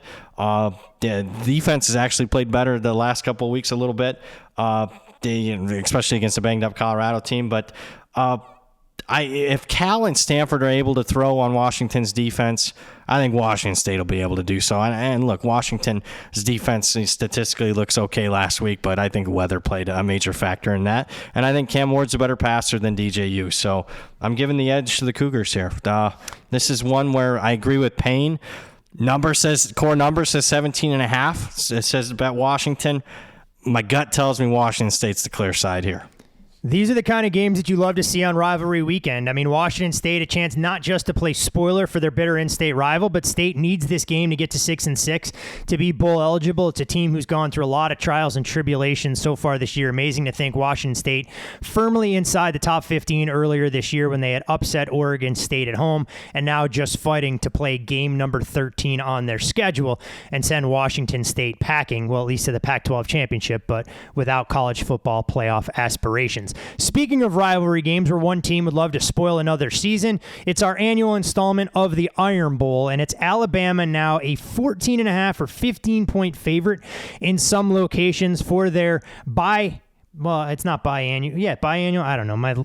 You stay up till 3 hours in the morning, your vocabulary goes. Every other year trip to Jordan-Hare Stadium, this time for the 88th installment of the Iron Bowl. Alabama's won 3 straight meetings with Auburn, 2 of them by 22-plus points, although the last game in Jordan-Hare was a memorable 24-22 4-overtime comeback thriller, which preserved Alabama's 2021 playoff hopes. Before that, Alabama had lost its previous 2 trips to Auburn, and this will mark the 10-year anniversary of the lovely Kick 6. When we look at Nick Saban, he's just 4-4 in his career at Jordan-Hare Stadium since taking over Alabama in 2007. And when Nick Saban was asked about it, he said, "We've had this challenge several times before, and this one is going to be just as difficult as any of the rest." Alabama has righted the ship with 9 straight wins since their loss to Texas early in the year. Meanwhile, Auburn, they hit rock bottom, not only on this season, but as a program, coming off a 31-10 loss to New Mexico State, a game they closed as a 25-point favorite. It was the first home loss to a non-Power 5 conference opponent since 1991 versus Southern Miss. Now, I know all those Auburn historians out there, yes, they did lose at home to USF, but USF was in the Big East then, therefore being a Power 5 conference opponent back in 2007. Previous to that, Auburn had started to gel a little bit, winning 3 games against conference opponents by 14-plus points. But for all the scalps that Jerry Kill has of Hugh Freeze on his wall, Hugh Freeze has gotten the best of Nick Saban in some recent meetings, even if he doesn't have the same talent that he did in Oxford for those back-to-back seasons. Brad, when we look at the Alabama offense versus the Auburn defense, clearly Jalen Milroe is coming to his own at the right time of the season. They've started to figure out who their most talented back is, leaning on Jace McClellan a little bit more than Roydell Williams and Jamarian Miller. You look at Jermaine Burton and Isaiah Bond. I mean, these are 2 guys that aren't going to be cut from the same cloth as some of those elite Alabama receivers we've seen in the past, but still provide enough balance. The O-line, though, does leave a little bit to be desired, and a wounded animal is always dangerous. You have to imagine the Auburn defense, after getting gashed by Diego Pavi and company, will come out with a chip on their shoulder looking to make a statement on Saturday. You would think so, although, I was hoping to see them come on with the chip on their shoulder a little bit last week. The market at least thought so, and me included, when the game got bet up 3.5, 4 points, and not even close, to say the least. Obviously, the edge goes to Alabama here. You got an Alabama offense that's peaking at the right time, and it starts with the quarterback, Jalen Milroe. His confidence soaring, running and throwing for him. Obviously, the deep ball has been successful for him all season. But if you've been watching a majority of their games, just something clicked in that LSU game where he took it upon himself to be one of the major reasons why they won that game. It wasn't, not just him, Jalen go out there and not make the major mistake. It was go out there and make several plays for us, and he did so. You mentioned the offensive line. It's actually gotten better in recent form. That was the major weakness of this team for a majority of the season. I mean, we're talking about an offensive line that allowed 35 sacks the first 8 games. Last 3, a total of 3 sacks. So they've been protecting Milroe better. Kind of makes sense when you had a relatively inexperienced unit. You lose a multiple-year starting quarterback. You got a new coordinator in Tommy Rees. A lot of moving parts there. So it makes sense that they've kind of, once they've adjusted themselves, they've gotten their confidence. They went through whatever that was during the South Florida week as far as benching Milroe and getting him back. Certainly the best version of Alabama's offense has been the recent form. On the other side, can't say that for Auburn's defense, because wasn't anything fluky about last week. they were pushed around. They were manhandled up front, both sides of the ball. Some of the strengths for them have been the ability to get pressure at times. They are very talented up front, but they've also been, in a multitude of games, been susceptible to the run. A&M was able to run on them. LSU, Ole Miss. Obviously, last week, New Mexico State got a consistent push. I mean, the pathway to success here is Alabama's offensive line has to revert to the start of the season, pressure, force some turnovers, and they can stay in it. But, man, my confidence and faith in that happening got really shook last week. Yeah, it didn't look good by any stretch of the imagination, and you wonder if Auburn got caught looking ahead a little bit. There's looking ahead and losing a tight one. There's looking ahead and being completely gashed by an inferior opponent. And just panning around that stadium, you looked at some of the levels of disgust. But I guess, like we said, Hugh Freeze against Jerry Kill, you just take the 20-plus points and you bet the team on the money line, similar to what New Mexico State did last year against Liberty when Hugh Freeze already had one step out the door. Now, if Auburn is going to be a live underdog in this spot, the offense is going to have to find a path. They got just 7 possessions total in the loss against New Mexico State. They couldn't get out of their own way with a mix of penalties, negative plays, and this is a group right now, the way it's currently constructed, that can't afford to get behind the down and distance and allow Alabama to tee off. Auburn, 121st in the country when it comes to passing yards per game. It's the 5th worst in the Power 5, ahead of only 4 Big Ten programs. They clearly lean on their backfield. They have a talented stable of backs. Peyton Thorne's legs have been on display when Auburn is at its best. But in steps an Alabama defense that gets their opponents off the field, allowing their opponents to convert just 33.4% on third down, 14th in the FBS, allowing 17.4 points per game. And while they're not inside the top 10 like we've grown accustomed to, it's a group trending in the right direction with Dallas Turner and Braswell that can get after the quarterback. But there is a big injury to monitor for Alabama defensively. We're not sure exactly what kind of contributions Deontay Lawson can make, and Lawson has been called the quarterback of the defense more often than not. So it's interesting because Auburn's offense had started to build relative confidence, right? Players were getting better acclimated to Hugh Freeze's system. You had Peyton Toon looking serviceable and even good in some areas with play action and when he was being blitzed and when Auburn would take a timely deep shot. And then you had Jarquez Hunter, who was kind of sprinkling in the occasional explosive. And then all of a sudden, Auburn couldn't get a thing going against New Mexico State last week. There were some multiple factors there, right? Looking ahead to Alabama for sure. New team together, unsure of who its leader is, so they kind of panicked when New Mexico State squeezed the life out of the game. Jerry Kill was awesome, right? Just these long, methodical drives on offense that didn't allow Auburn to get in rhythm on their own offensive end. Auburn had 15 plays total in the first half. By the time New Mexico State finished their second drive in the second half, there's only 8 minutes left in the fourth quarter. So that's how you have 7 possessions for an entire game. I think we at least see an Auburn team that has far more life and energy. Yeah. Does that translate to a competitive game? Doubtful. Do I want to lay more than 14 in the Iron Bowl on the road with Hugh's track record against the spread? Not really. I think maybe if you kind of had to split some hairs and find some tiny slivers of hope for Auburn's offense, and they thread the needle here. Like, Auburn's offensive line is been horrific. They're outside the top 100 in offensive line yards, but I mentioned Jarquez Hunter earlier. Kind of a home run hitter. Thorne has caught defenses off guard with his mobility, to your point there, Todd. If Auburn can hit a couple explosives, that's one path. I mean, Alabama's given up some of those this season. The Tide are outside the top 40 in explosive play rate allowed. You mentioned kind of the guy that gets them situated in the middle of the defense being questionable here. Auburn has to be able to find a way to stay ahead of the chains because Peyton Thorne throwing on late downs with this Auburn receiver group is a bad combination, okay? And that's putting it nicely. Auburn outside the top 110 in the country in late down success rate. Auburn hasn't been able to bully teams in the trenches, but I could see a world, whether it's this week or it's down the line, maybe a potential talking point for the SEC championship or, God forbid, the college football playoff, where Alabama's run defense takes a tiny step back. If you look at defensive line yards allowed relative to rushing success rate allowed for Alabama's defense, it would lead you to believe regression could come because the gap is so wide. But in this spot for Auburn, that's kind of another threading of the needle here, right? I don't think you get the New Mexico State version of Auburn here, but that 3-game stretch of offensive improvement for Auburn came against defenses with an average efficiency rank of 85th. So, Auburn stepping up in class on offense. Alabama has faced a top 20 schedule of offenses themselves, so Bama's stepping down in class. The path to offensive success here for Auburn is razor thin. Hey, one final question on this game, guys. When you look at the market right now, Alabama was a 10.5, 11-point favorite on the look ahead. Clearly, we had to see a response given Alabama's dismantling of Chattanooga, strong performance against Kentucky the week before that, and Auburn more than stubbing its toe against New Mexico State. We're already through the 14, out to 14.5, 15. Suffice to say, if you like the underdog, wait as long as possible. Or do you think we could see a scenario where the 14.5s got cleared out and we were looking more at a 14 on game day?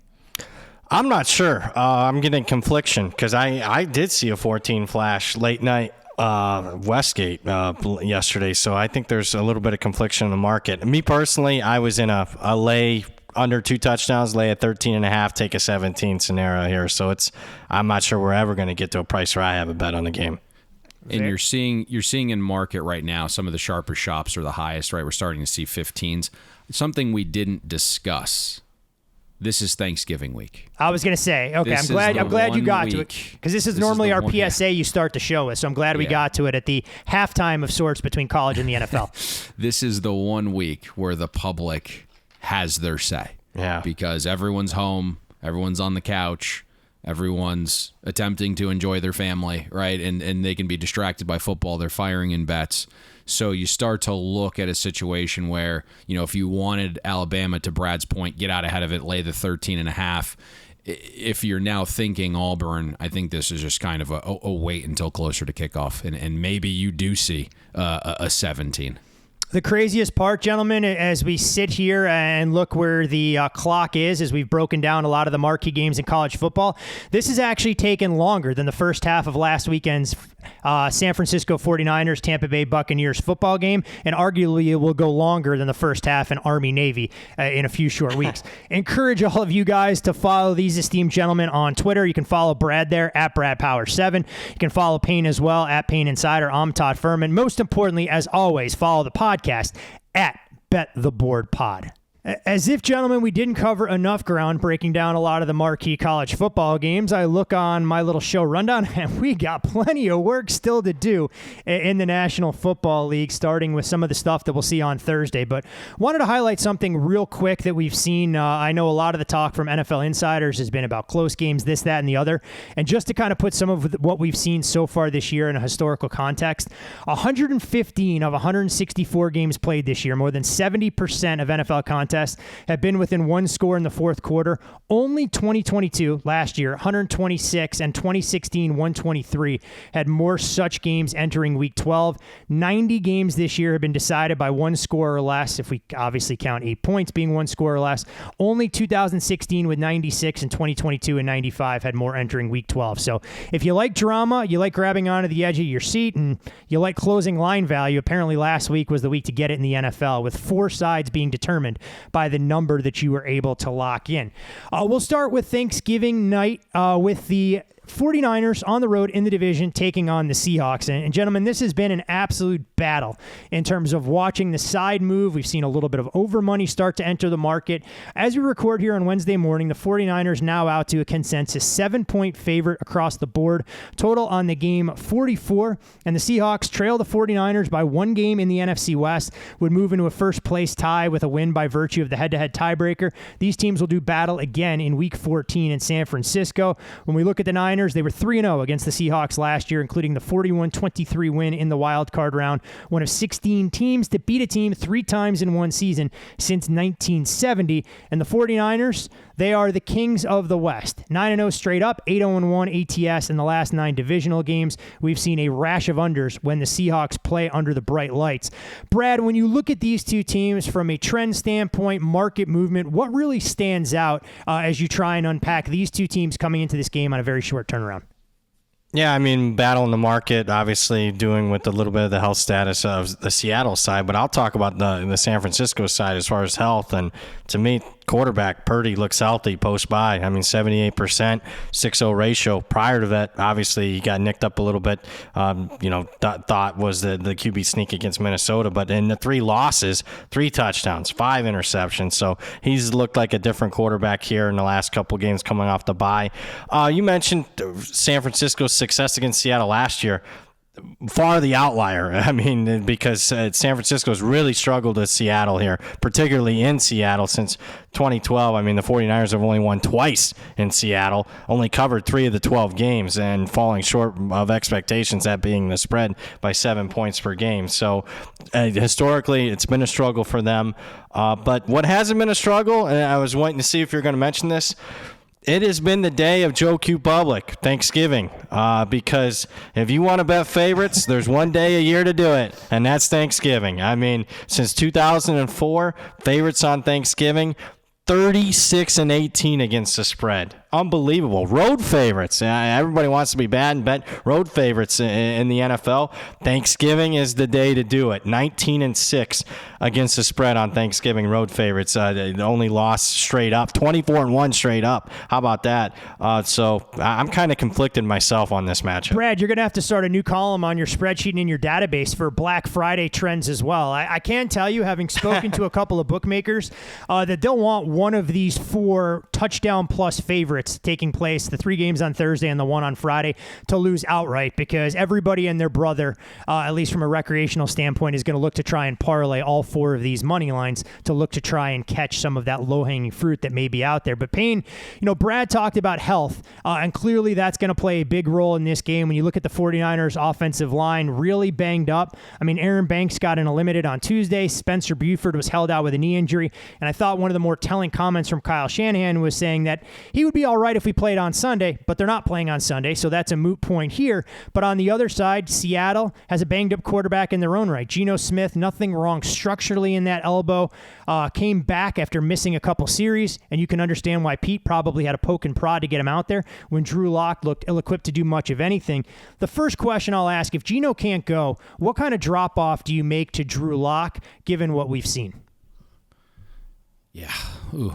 Tough to say this because Geno hasn't been the guy everyone thought he was last year, right? He's not playing to that level. I believe he's kind of middle of the pack in QBR, but Drew Lock looks virtually unplayable at this point, and this would be a very, very tough task on a short week going up against a 49ers defense.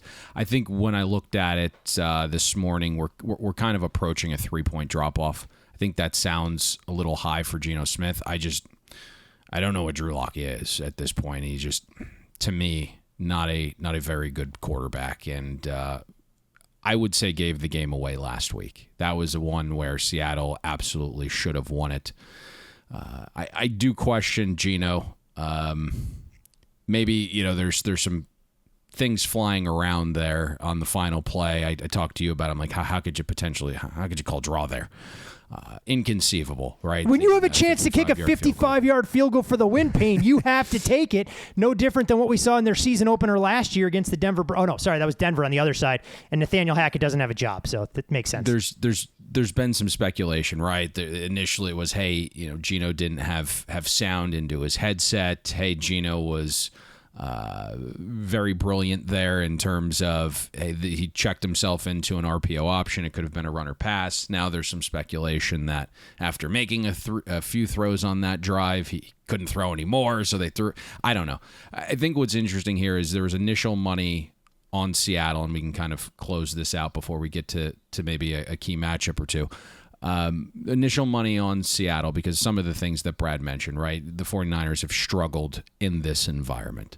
Once we got to 6.5 and the report came out yesterday that, yes, Geno's at practice, but he's not actually throwing, and Drew Lock is taking first-team reps, and Geno was very non-committal, saying, hey, we'll leave it up to coach, and Pete Carroll is a notorious optimistic human when it comes to injuries, and they typically never come to fruition.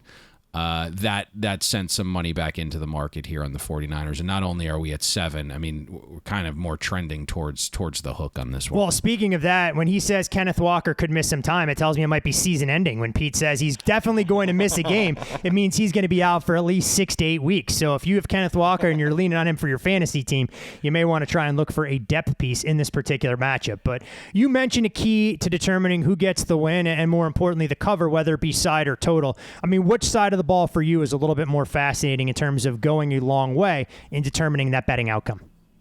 Yeah, when I looked at this, it's interesting because, like, for those that are power rating Seattle in that 10 to 14 range and believe Geno's going to play in this and believe the 49ers injuries had a large hand in dropping 3 straight, I think maybe you're looking one way in this. To me, I really like the 49ers in general, right? Like, I don't believe in the 3-game losing streak. I understand that if you remove turnovers from the equation during that sample, Brock Purdy and the 49ers offense was still very, very efficient. And then I look at the schedule for both these teams. Seattle's played the 7th easiest schedule in the NFL, yet they've been outscored. San Francisco's played a middling schedule, but they've outscored opponents by the 3rd most. So I'm not sure. It's very clear at this point, right? Not everyone agreed that there was some massive bargain early in the week on Seattle. There's 2 matchups that I think impact this thing, and it's the vulnerable area for the 49ers defense has been stopping the run, right? They faced a bottom 5 schedule of offenses. San Francisco's 23rd in defensive rush efficiency. You think about what the 49ers lost. It was a thumper and a safety in Hufanga. He's out. He's the best tackler on the 49ers defense among players with at least 200 snaps this season. Only Fred Warner and Joe Bosa have graded out better run defenders than Hufanga for this 49ers defense. I also think it's possible that Zach Charbonnet is a little bit more efficient than Walker. I mean, you look at Charbonnet's running style, more willing to hit the hole, take what's there, and dance far less because he's not trying to hit the grand slam with every carry. And I think that might help Seattle's run game efficiency.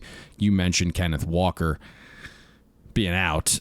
He's running back 33 out of 46 qualifiers in success rate, running back 32 in being tackled for loss. So Seattle, I think, needs to find some success on the ground. I thought Brad did a fantastic job in kind of assessing the 49ers offense and Brock Purdy overall, and I think that's the matchup that potentially is concerning if you're thinking about backing the Seahawks here. Seattle's defense lives in zone coverage, and I do mean live. 83% of defensive snaps. Clint Hurt has the Seahawks basically in some version of zone, whether it's cover 3, cover 4, cover 6, you name it. Brock Purdy has torched zone coverage, completing 79% of his passes against those 3 zone coverages combined. So I think when you look at the 49ers' ability on offense, they're going to be able to move the ball here through the air. You mentioned some of those O-line injuries. We will have to monitor those, but Banks has been out a while with turf toe, so it would only be a bonus if he was able to go in this spot. But I think the 49ers do have some offensive success here based on some of those matchups. Kyle Shanahan going to be smart enough to attack a defense where they're at their most vulnerable, unlike last week where he decided, hey, look, let's let Tampa Bay hang around instead of just playing chuck it deep like they did when they were able to build that comfortable lead. Yeah, unfortunately for us, the way we've been attacking some of these 49ers games where the spread is a little bit, it's a zip code we don't love to travel in with laying double digits. You would kind of go to a 49ers team total when the full game total is a little suppressed. We've found some value in that, and we went over first half 13.5 last week, and we're just watching Shanahan just run the ball here. It's like, man, just throw the thing. You're going to go up and down the field here, and he chose to do that in the third quarter. Kind of dialed it back a little bit late in that game when it looked like the Buccaneers were incapable of threatening on offense. So, yeah, if you get the right game plan here, the 49ers are going to have some success through the air. Yeah, talk about a frustrating football game for anybody that was associated with the 49ers. They closed 14, win by 13, first half team total 13.5, lands 13, full game team total 27.5, lands 27. For those folks who don't believe in the importance of the number, that was the ultimate case study that we saw there. We obviously factor injuries into all of our handicaps. It's going to play a big role in the Seahawks and 49ers game on Thursday night, but rather than us speculate it always makes sense to bring in the smartest man in the room, and that's what we have Dr. Deepak Shona for. You can follow Deepak on Twitter at SportMDAnalysis as he provides all the key injury updates you're going to need for your betting and your fantasy production this weekend. Are you injured or are you hurt? When injuries occur in the NFL, you need someone to call on. If you're hurt, you can still play. If you're injured, you can't. Let's check in with Dr. Deepak Shona, Stanford and Harvard-trained orthopedic sports surgeon and founder of Sports Med Analytics, the industry leader in data-driven injury analysis. So are you hurt or are you injured? All right, let's do it. Starting with Justin Jefferson. Now, this is truthfully the most perplexing one. The data strongly suggests that wide receivers this far out would be ready to go and would be about 100% in terms of their production. The key here is the Minnesota comments are clearly slow playing this, and they're probably looking at the fact that there is going to be a re-injury risk, and furthermore that re-injury risk goes down over time.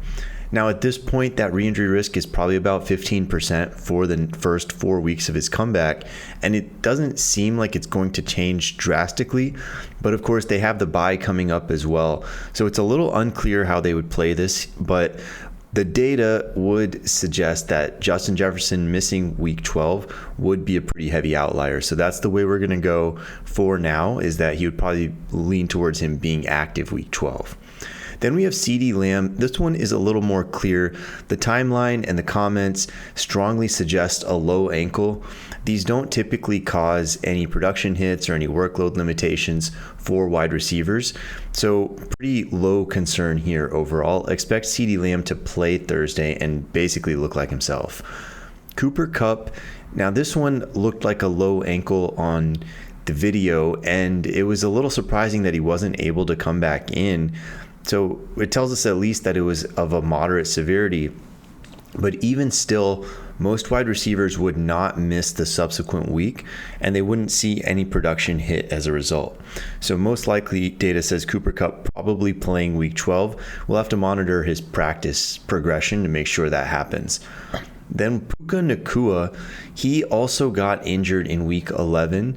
He did stay in the game, and it wasn't really until after that we realized he sustained a shoulder injury.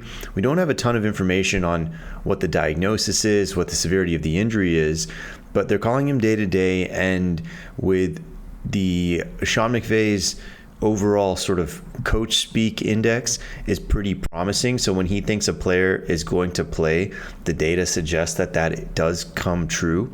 And so Puka Nacua, again, we're expecting that he plays, but we'll sort of see how that goes with practice progression. Kenneth Walker, very likely out this week.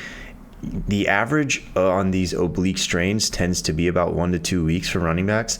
We did, in the very extreme case, see Christian McCaffrey earlier this year come back after missing no time and actually come back on a Thursday night game following an injury. So he didn't really have any performance hit when he came back. That is generally speaking the case, in the sense that running backs, when they return, don't see an efficiency dip. They do, however, tend to see a decreased workload. So Kenneth Walker, we're very much expecting him to be out this Thursday. Now, if he comes back next week, which I'd say is about 50-50 at this point, then you're looking at probably a little bit more work for Zach Charbonnet. Then you have Devon Achane.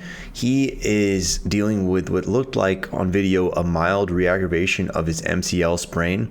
Not that surprising that they kept him out, given that he's a young player and given that they have stated they want to be conservative with him and that it's a re-injury. But with all that being said, I very strongly suspect, according to the data, Devon Achane should play this week, and that's sort of the way we would lean for now. Then Aaron Jones, this looked like a pretty severe MCL sprain. Average on these is 2 to 3 weeks.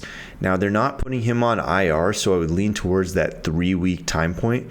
Getting back any earlier than that is pretty aggressive. So Aaron Jones probably back before 4 weeks based on his IR avoidance, but even with that, not likely immediate.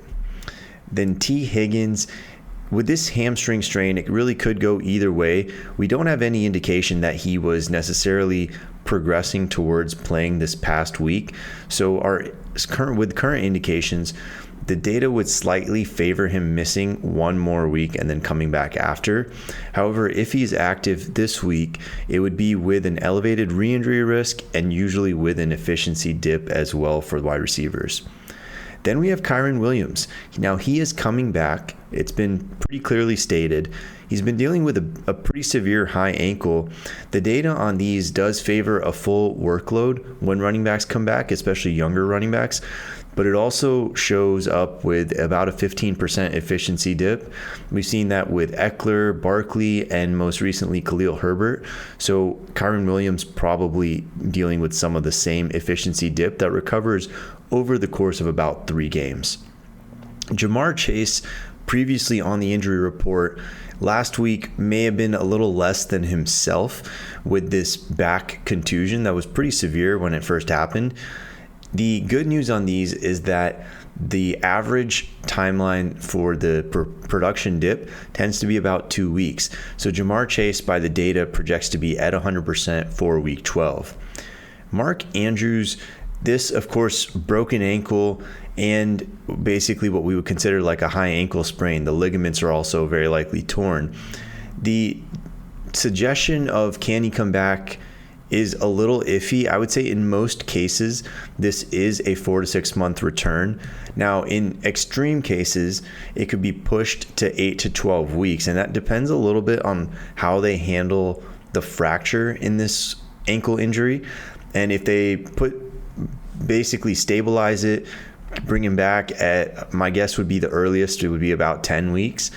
He'd still be probably just a shell of himself. So if Mark Andrews comes back, it's going to be likely at the very end of a playoff run.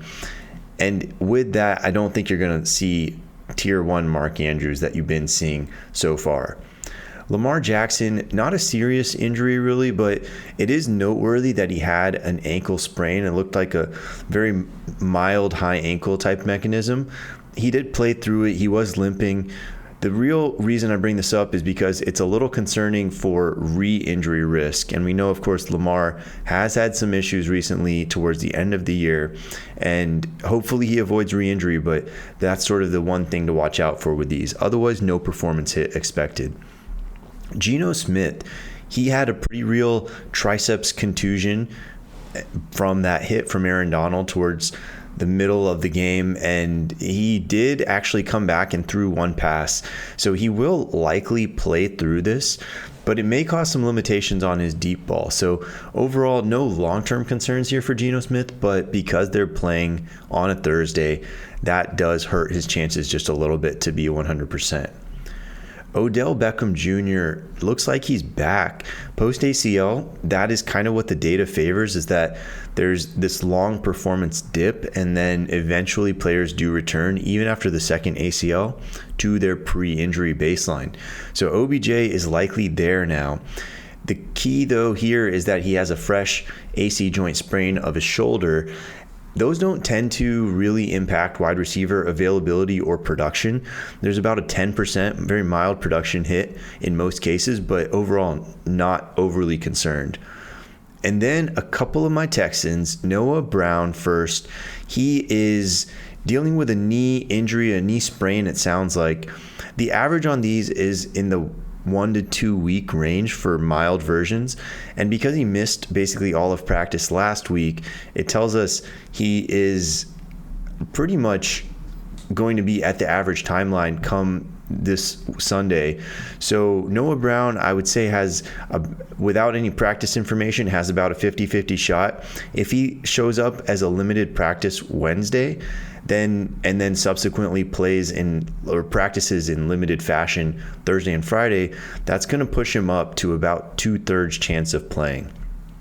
Dameon Pierce, the timeline here very strongly suggests a high ankle. Now, the good news is that he did return to practice in a limited fashion at the end of the week last week. And that bodes well because it means he will likely get some limited practice sessions in this week and will probably be available to play on Sunday. However, the high ankle, as we talked about with Kyron Williams, does tend to drop performance. So if Dameon Pierce is out there, it's likely with a pretty significant performance hit, probably around 15 to 20%. Tyler Lockett last week didn't practice at all, still played, performed reasonably well, but not quite up to his standards. Part of that may have been the Geno Smith injury, but in general, these hamstring strains, especially for older wide receivers, when they don't practice, do tend to cause efficiency dips and decreased targets. So for Tyler Lockett, we do expect improvements, especially if he's able to log some practice time going into this week. Trevor Lawrence, Coach Doug Peterson came out and said this was slowing him down, this knee injury. However, last week he rushed 5 times, including 2 for touchdowns. The previous 2 weeks, he rushed for a combined 3 attempts. So that's much lower than his average. We are seeing improvements, I think, and the data favors around week 13 to 14, if he doesn't hit any re-aggravations, that we would see Trevor Lawrence back to 100% with this knee. Then Joey Bosa, the video on this is a little unclear. A lot of possibilities just based on that alone. The fact that they're calling it a foot sprain suggests usually this means a Lisfranc or something of that sort of severity equivalent. So IR probably happening, and then Joey Bosa hopefully doesn't need surgery. Surgery, of course, would be season ending. The midfoot sprain, severe Lisfrancs, even if treated non-operatively, still cost players about 6 weeks. So we're going to be looking at this interestingly to see where they are at that time point. May not make sense to bring him back at less than 100% for a week or two if the Chargers are out of it. Josh Downs, we're getting a lot of questions on him, and it's kind of an interesting story. So he had a knee sprain. He didn't really practice going into the week. Then he re-aggravated it, and then he did play again after not practicing much. So Josh Downs, the data would favor him playing, but with a production hit for the next 3 weeks. And in that time, he's also going to have an elevated re-injury risk. Luke Musgrave, he was reportedly dealing with some sort of internal organ injury. It sounds like it may have been a kidney laceration. Very strongly suspect he's out for the Thanksgiving game, usually out for the subsequent game as well, so probably week 13. With return for week 14, pretty possible depending on the severity here. Dallas Goedert, strongly suspect he's aiming for a week 14 return. They did not put him on IR, and if you add in 3 games plus the bye week, that puts you to week 14. And from his week 9 injury, that's of course 5 weeks, the average on these forearm fractures treated surgically is about 5 to 7 weeks. So I think week 14 is a realistic target. If that's the case, then not expecting much of a performance hit when he does come back. Then Treylon Burks, he has still not shown up on the practice reports as participating. So we don't have really reason for optimism here other than that to say that the data does favor a return week 12. But again, we don't have a whole lot of real info on Treylon Burks from the Titans. Michael Wilson, he is probably playing this coming week. He's been on and off dealing with a shoulder injury. He re-aggravated it towards the end of last week, and that's why he was likely pulled or listed as inactive for this last game. Usually these aren't multi-week absences, so most likely Michael Wilson is going to suit up week 12. Khalil Herbert and Deontay Foreman, a little bit of a combo package here. Now, Khalil Herbert was coming off of that high ankle. He averaged 2.2 yards per carry in his return, of course, much lower than his baseline. But that's somewhat expected when running backs come off of these severe high ankles. And that usually improves over the course of the next 3 weeks. Now, Deontay Foreman, he had a low ankle injury, and it looks like he had a low ankle re-aggravation week 11. So that combination would generally mean that he is going to be playing, but playing with decreased workload. So it may mean more Roschon Johnson and Herbert as the weeks progress. Then we have Aaron Rodgers.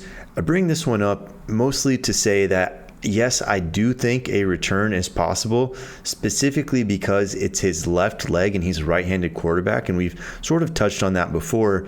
But now the Jets are starting someone who has a lifetime 3-to-9 touchdown interception ratio. So I suspect this one is not going to end up being relevant in terms of Aaron Rodgers trying to only play for a contender. It doesn't really make sense for him to come back if they are totally out of it a month from now. Tyrod Taylor, the data would suggest that when he's eligible off the week 14 off the IR, that he would rejoin the team and actually start at that point. Remains to be seen how DeVito plays and if they're going to go back to Tyrod, but the data would suggest that he would be able to at that point. And then his teammate Darren Waller, also on the IR, eligible to return week 14. I don't have so much optimism here. The data on a 30-year-old tight end who's somewhat injury prone in that he's had 3 major soft tissue injuries recently, multiple major hamstrings. This is not the type of player that projects to come back in 4 weeks, usually 6 if he comes back at all. Derek Carr, he was in the concussion protocol, also sustained some sort of minor shoulder injury. It looked like an AC joint sprain that wouldn't project to keep him out on its own. The concussion probably keeps him out of week 11 if they had a game, and most likely returns him week 12 without a performance hit. Jalen Guyton, he sat out week 11, and it's very likely related to the timing of the injury and that he had a late week injury, a knee injury. And as a result, Jalen Guyton would probably project to play week 12, but we'll have to see how he does in practice. Marshawn Lattimore, this one looked like a pretty real high ankle mechanism. So the average for a DB is kind of a tough position to return to because there's a lot of reactionary movements rather than planned movements like a wide receiver. So the average for these tends to be on the high side, about 4 weeks. Marshawn Lattimore, if they put him on IR, that'll of course clear up a lot, but I would expect it to be at least about that long. Minkah Fitzpatrick probably coming back this week. The average on these hamstrings would be on that about 3 week side, and he's already hit that. So he would have a little more than 3 weeks if he plays this coming weekend. So we will see hopefully limited practice sessions throughout the week, and then he'll have about a 2/3 chance of returning. Marlon Humphrey, another interesting one. We think from John Harbaugh's comments that this one is going to probably play this weekend. But again, this is similar in that he's going to be on that average timeline. Average for these is about 2 weeks, and that's right where Humphrey will be. If he logs 3 limited practices, then our data suggests 2/3 chance he plays. Then we have just a couple quick notes on Joe Burrow and Deshaun Watson. Of course, both are out for the year. Now, the good news here on Joe Burrow, he has a tear in a ligament in his wrist. And while that is on its surface very concerning, the data does favor full return of grip strength and a high return of full range of motion. So overall, functionally, that means Joe Burrow basically should be the same as he was by the start of next season. And the return to throwing on this is usually about 4 months. So about 12 weeks rather. So that's somewhere in that 3 to 4 month range. And you should, of course, by the time week 1 of next year rolls around, see no limitations on Joe Burrow. And Deshaun Watson, a little bit of a similar story. This glenoid fracture that they described is actually not that rare. What probably happened is his shoulder partially came out and chipped off a piece of bone when it did. And that's a relatively straightforward surgery, and the recovery typically means about 4 months for him to start throwing again in some capacity, and then usually 6 months for return to full contact sports. So no real worry for Joe Burrow or Deshaun Watson going into next year. And that's all for today. Happy Thanksgiving, and go Texans. I mean, with all that injury analysis, I was part expecting Deepak to say that we should expect a return from Aaron Rodgers to be out there under center for the Jets for the Black Friday game we're about to break down, gents.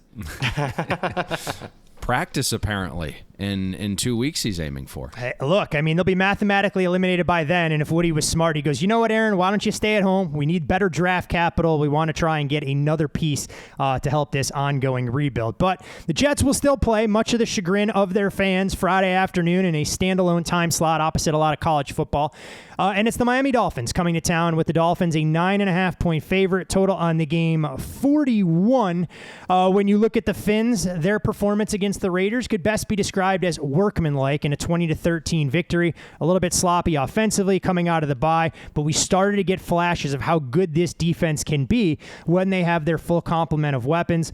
As far as Miami, 39 offensive touchdowns this season. It's the most in the NFL compared to the Jets, who have 9 offensive touchdowns, the fewest in the league. And we always like to remind Jets fans, Miami scored more touchdowns than you have in your entire season in one game against the Denver Broncos earlier this year. The Jets, meanwhile, have lost 3 straight since starting the season 4-3, and they've averaged a robust 8 points per game during that losing streak, while Miami will make a little bit of history this weekend, assuming the number holds. The last time the Dolphins were a 9-plus point road favorite happened way back in 1995. It was against the Jets. And you know what, gentlemen? The Dolphins lost that game outright, 17-16 to a backup quarterback in Bubby Brister. Dolphins played the game without Dan Marino. Bernie Kosar stepped in, threw 3 interceptions in defeat. Brad, when you look at the excitement for the Jets fans to go from Zach Wilson to Tim Boyle, it's not like Tim Boyle had a decorated career either as an NFL quarterback in a limited sample size or anything he accomplished at the college level. No, I mean, typically when you have a guy like Zach Wilson that's performed as poorly as he has and to the detriment of one unit where, you know, that thinks they have enough on that side of the ball to be a playoff team, I'm talking about the Jets defense, you would expect, you know, with a new quarterback, maybe a 1-game bump. Maybe that is the case, but I'm not supremely confident that that'll be the case here because you look at Boyle, he's 0-3 in his career as a starter in the NFL level, 3 touchdowns, 9 interceptions. And then I started looking at it because, I mean, I'm pretty good with names and stuff.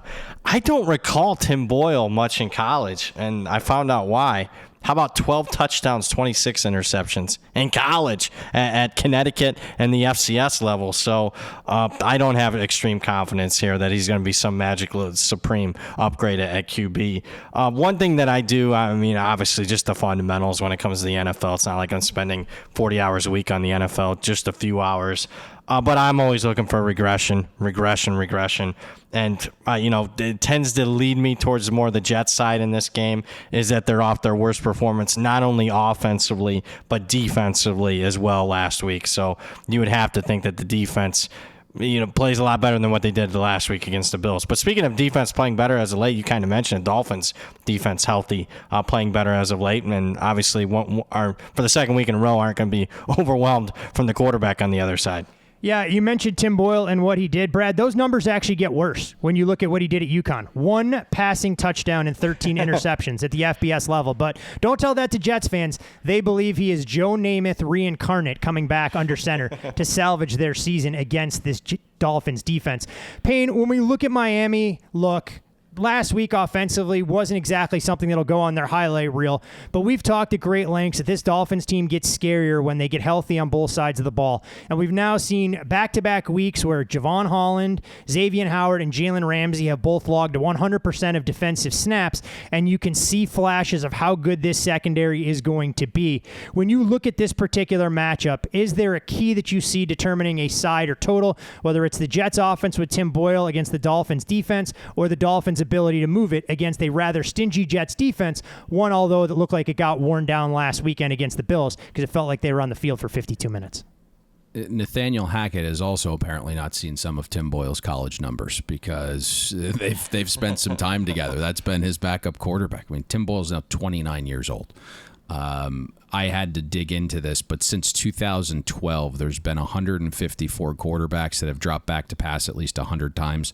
Tim Boyle is QB 138 in EPA plus completion percentage over expectation. This isn't just a quarterback problem in New York. I mean, Nathaniel Hackett isn't some offensive savant. The Jets have 1 starter along the offensive line from their projected 5 from the beginning of the season. I know they're praying Dwayne Brown can go Friday. Let's see. Let's monitor that. They have to activate him, right? Otherwise, he's out for the season, given the 21-day window. I believe I believe it's on Thursday. Okay. They have to come to that decision. Past Garrett Wilson, right? There aren't many competent pass catchers on the roster. This also isn't a Jets offense that forces the Dolphins to step up in class where we'd get to see just how much Miami's defense has improved. What we do know is since week 5, with better health, a better understanding of a complex Vic Fangio scheme that's wildly different than what the core of the Dolphins' defensive players have been in under past coordinators, we've seen material improvement. Miami's 5th in EPA per play allowed since week 5. Now, I've seen buy orders on both teams. The Dolphins from -7 and -8 by a group I respect. Once we got to 10, the Dolphins injury report came out. We've seen a couple stabs on the Jets. Now, Tua has struggled over his NFL career under 2 conditions. 1, in cold weather. 0-4 when the weather is below 50. We're projecting 45 degrees here at kickoff on Friday. Some narrative. Sounds like Payne Insider struggling when the mercury dips below 60. I don't leave the house if there's a 5 in front, and I'm being told in a couple weeks I'm going to not only have to leave the house but be outside for multiple hours. We're getting you 4 layers. We're getting you long johns. We're getting you the hunting gear you need: winter hat, gloves, heat warmers going inside your shoes and gloves. Because I'm not sure Brad and I can sit out there and listen to you bitch for 2.5 hours or 3 hours, however long the game takes. Yeah, I won't have braids in my hair like Tua, so you can at least be okay with that situation. It'd be a lot cooler if you did. Most of the issues in terms of cold weather came with a different offensive scheme, play caller, and personnel. So I don't know how much stock to put in that. We did see Tua go into Buffalo with this system and perform quite well, even though it was in a loss. The second condition Tua struggled with is pressure. QB 30 out of 38 in adjusted accuracy with the heat on. QB 23 in yards per pass attempt when under pressure. Why this is important to mention is twofold. The Jets, 9th in creating natural pressure, so they can still focus coverage on guys like Hill and Waddle. And then the injury report for the Dolphins O-line came out yesterday. There's 5 linemen on it that were either limited or DNP, so have to monitor that situation closely up front for the Dolphins. Standalone game, you kind of asked me where I thought this total may go. This is the one in the week where, again, the public probably will have their say because it is that standalone Friday game. They're home betting for the holiday. I'm interested to see how high this total does get. I'm interested in seeing if Payne looks like Bobby Bacala in The Sopranos going on that hunting trip. If that's what we're going to get layers wise. Brad, what we need from Payne is we need the George Costanza puffy coat, or we need the silver jacket like Kurt Warner wore on some of those cold weather broadcasts, because everyone knows Gore-Tex keeps you warm. Will not be in Gore-Tex. Will not be in Gore-Tex, boys. All right, we'll have to figure it out. We'll get you some nice Army fatigues, and you'll be all set and ready with cold weather gear with that winter camo to try and get you set for that particular football game. All right, guys, from the holiday weekend festivities into Sunday, and I know there's one long, tortured fan base that has been waiting, and I mean waiting for this day for their team to be featured in one of our big game breakdowns, and it's finally here for them. I'm not sure the last time we've done it. That, of course, being the Houston Texans, who come into this game 2 games over 500, playing host to the Jacksonville Jaguars, and a chance to move into first place in the AFC South. With this game open right around pick'em, some shops use the Texans -1. We have seen one-way traffic on the Jags, moving them into short road favorite territory.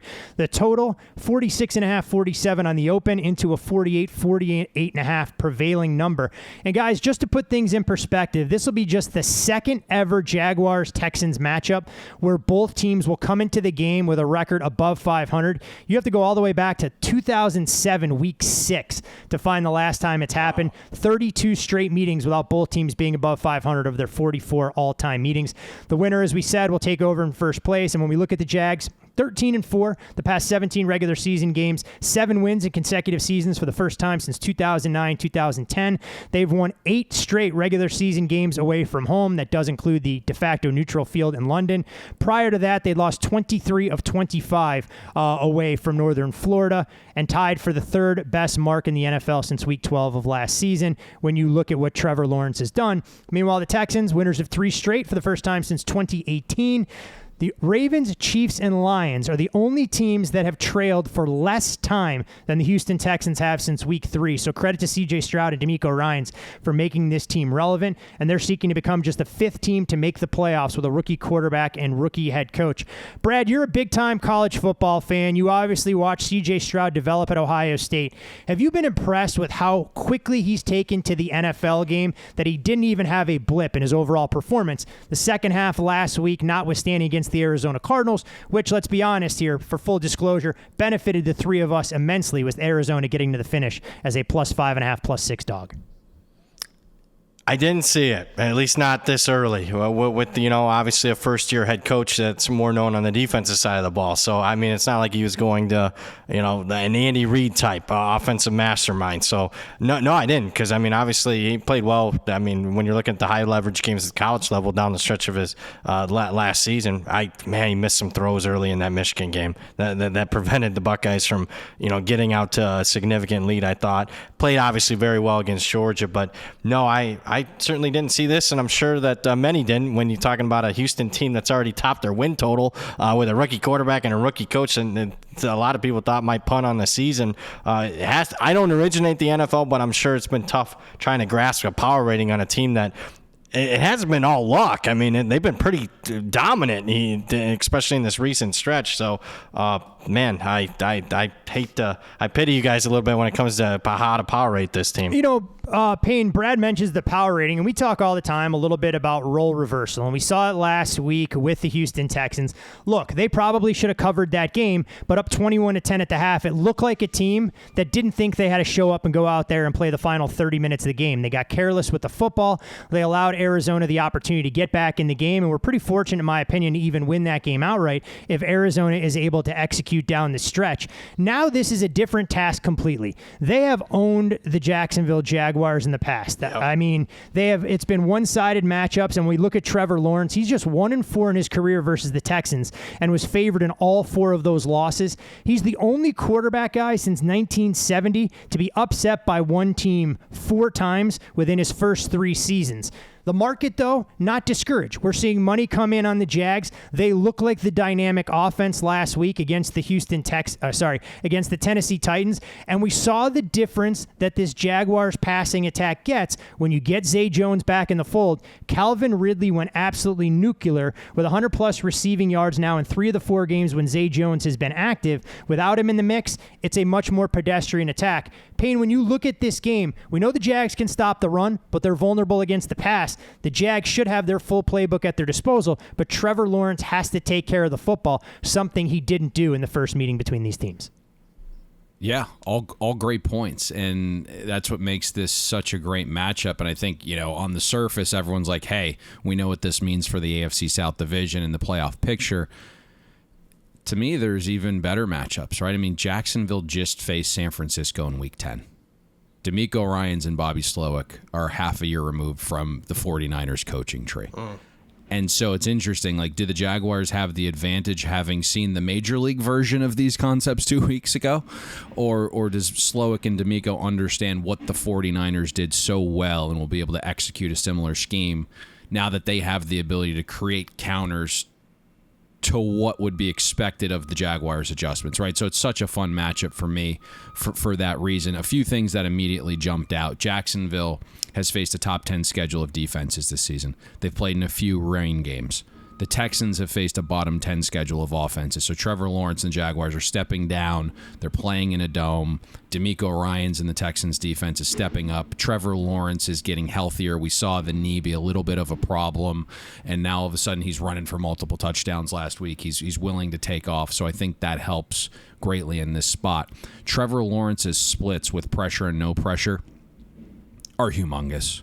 But the Texans are getting pressured at a below league average rate. And since week 6, when Trevor Lawrence isn't pressured, he's 7th in EPA per pass attempt. DeMeco Ryans doesn't blitz often. When he does, they don't get home. The Texans have blitzed and not gotten pressure 67% of the time this season. That rate is trending far worse since week 6. When you blitz and don't get home, Trevor Lawrence has made teams pay. 4th in big-time throw rate when blitzed. The other side, though, was one of your questions, and I think it's really interesting here. Jacksonville doesn't get pressure. And the first time these teams played, Houston was without multiple starting offensive linemen, including Tunzel, and Stroud showed extremely well. Jacksonville lives in zone coverage. C.J. Stroud has torched zone. Bobby Slowick just saw what the 49ers did formationally that gave the Jaguars defense some problems. They struggled to defend it. Lots of 2 running back sets. Houston uses a ton of that. The Jaguars have struggled against heavier sets relative to some of their all-encompassing defensive metrics. You can really see why this total took some over money at 46.5 and 47. So I think both offenses really, find some advantages in this matchup here. Brad, you know what's tough for me when I watch Texans games? It's watching Tank Dell go absolutely nuclear. Knowing what I did with my fantasy team earlier in the year, dropping him in favor of keeping Tank Bigsby for running back depth overall. It's a decision that I rue. Wrong Tank. Yeah, a decision that I rue every day, watching Tank go absolutely bonkers out there. But this Texans team, no doubt. That was a good draft pick by them. Obviously, they didn't have to go far for that, but anybody who watched college football knew that his abilities would translate to the NFL. It's been incredible. You always think there's going to be a learning curve, but you watch him go out there and operate in space, and while he may not be the most physically imposing, the catch he made in coverage over Marco Wilson's head last week to contort his body, this is a guy that is going to be a nightmare for opposing defensive coordinators to scheme out, assuming that the Texans can keep their receivers healthy with Noah Brown, with Nico Collins, and get a little bit more out of John Mechie as he continues to try and get up to full speed. Gentlemen, we go from an early game and a showdown to an afternoon game that I think got a hell of a lot more interesting given last weekend's results in Philadelphia between the Eagles and the Bills. When we look at Philadelphia, they opened as a 3.5-point favorite. That number trending towards a juice 3. Total on this game, 48.5. Haven't really seen much movement in that regard. The Eagles are now 9-1 for the 7th time in franchise history in the wake of their comeback victory against the Kansas City Chiefs on Monday night. Philadelphia has made the NFL championship or the Super Bowl in each of the previous 6 times they started 9-1.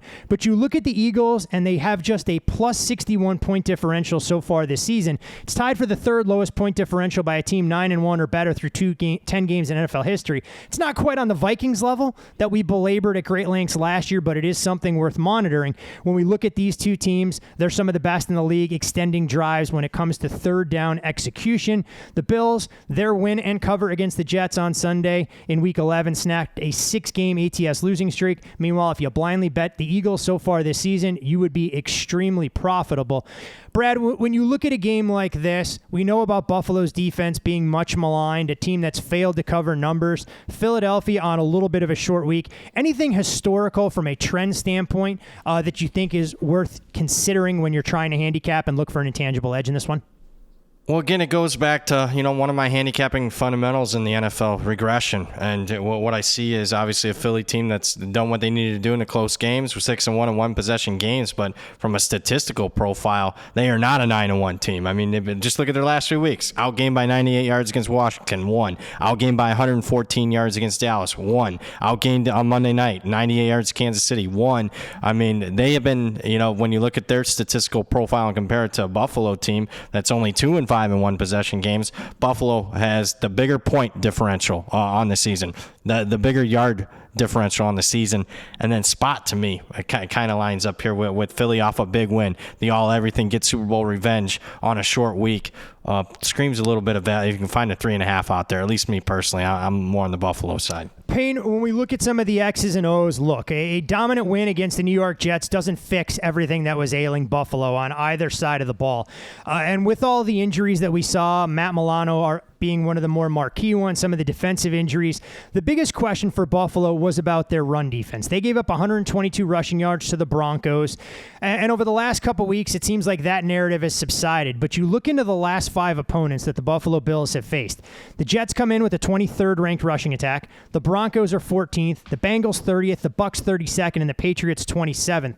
Philadelphia, in my opinion, has to have a path to success running the football, given what we've seen with Jalen Hurts, who looked a little bit more willing to run last week, but DeAndre Swift clearly showing some of that burst against a Chiefs defense that's been prone to allowing the explosive play.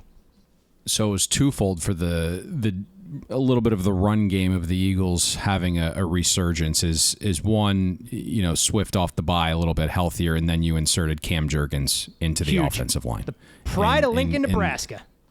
in the splits for the Eagles' run game with Juergens on off the field are huge this year. The other factor is Jalen Hurts did look much healthier, went over his rush attempt number, so that was a positive sign. Sharp prop, too. That thing got steamed up from, I think, 7.5 juiced over to 8.5 with heavy juice attached to it by kickoff. As low as 6.5. That was very sharp. Thanks for the memo now, Brad. Where the hell was that text message before the game when that prop market opened? What the fuck? This was interesting because we have seen the Bills' run defense get a little bit better since week 6. To your point, question some of the competition. This will certainly be a stiff test. We also need to monitor some of those injuries, and that to me is why I haven't gotten to the Bills yet. We're talking, Micah Hyde, Dane Jackson. We saw Taylor Rapp leave, in an ambulance. We saw, Teron Johnson, get helped off the field. So there is some serious question marks in that Bills defensive rotation there. It's a really fun matchup because there's advantages for both teams, but I think Brad actually hit all of the things that matter most, right? It's the overarching talking points that make the most sense. And winning cures a lot of issues, right? And I know it's narrative, but I think we have to assume the Bills locker room's in a better space this week. I mean, last week, it's personal for Josh Allen because his good friend was canned. And I think there's some level of unknown on what Joe Brady is that makes it a little bit tougher for the Eagles to game plan for on a short week. What I do know is the script in the game plan was aggressive, and I know our fear was it wouldn't be. Right, that Sean McDermott was going to turn this into, his type of offense, which was just ground and pound. But Buffalo went 69% pass on early downs in the first quarter. Became much more run heavy as the game went on, and the scoreboard dictated, along with obviously zero threat of the Jets doing anything on offense with the combination of Zach Wilson and Tim Boyle. I think we also have to factor in the AFC conference rating being higher than the NFC. The Eagles just got their Super Bowl revenge. Short week. Good point. We have the Eagles as one of the luckiest teams in the NFL through 3 weeks, to Brad's point, right there, like number 2. Estimated wins are a shade over 7, but they have 9. Teams in the Bills class with Dallas and Kansas City have quite frankly dominated the Eagles. I mean, Dallas went on the road, outgained the Eagles by nearly a yard per play, over 100 total yards. The Chiefs outgained the Eagles by roughly 100 yards. You look at that matchup, we're almost at halftime. Graphic pops up, it's 222-77. The Chiefs had multiple opportunities to put that game away. You're talking 5 drops in that game. Mahomes throwing an interception to a wide open Watson, Kelsey fumbling inside the 10-yard line. The drop by MVS is the obvious one, but there's other small ones where you're going in to go up for 2 scores, and Watson drops a ball on 3rd and 4. Andy Reid elects to not go for it because, as good as an offensive mind as he is, he's a little conservative in some of those decision-making got an elite defense, Payne. He's got an elite defense over there. That is true. And then you watch, everyone will talk about the drops. One of the biggest drops wasn't ever discussed. It was Watson back-to-back plays. 3rd and 4 drop to get you 1st and 10 inside the green zone. And then the very next play, the Chiefs are punting. Watson's looking up. It's going to be a punt and pin at the 1-yard line. Thing goes through his hands into the end zone. So all of a sudden the Eagles offense can now operate with a full playbook from the 20. It's a little bit more restrictive as a play caller from the 1. So there was a lot of luck there for the Eagles. And I think, to Brad's point, with the hook, and there is some 3 -7, 3.5, minus 17 out there, 3.5 minus 20 out there. Like, you probably want the hook here. On the Bills. You also, I think we're all kind of just waiting to see what that secondary looks like for the Bills with all of those injuries. But the Eagles offense, certainly not humming. And then you start to think about, Jalen Hurts was healthier last week, right? Was able to run the ball last week. Swift looked a little bit better. Offensive line a little bit healthier. Still weren't overly efficient on offense. The receiver group, it misses Goddard. Yep. You only have 2 weapons, and Devontae Smith was a guy we actually outlined to have a big day on the Thursday podcast, and he did. And they were smart in the second half in moving him into the slot. They got him on Edwards there on the go ball down to the 1-yard line, but there just aren't a lot of components here past the big 2 now that Goddard's out, and that's why you saw Swift get really immersed in the pass game. So this one's interesting for me because we were lining up here on an over, right? But both games went under. Bills game went under last week. Eagles game went under. The look ahead was 47.5. Suddenly we got 48.5. And it tells me that some of these injuries in the Bills secondary might not go the way you want.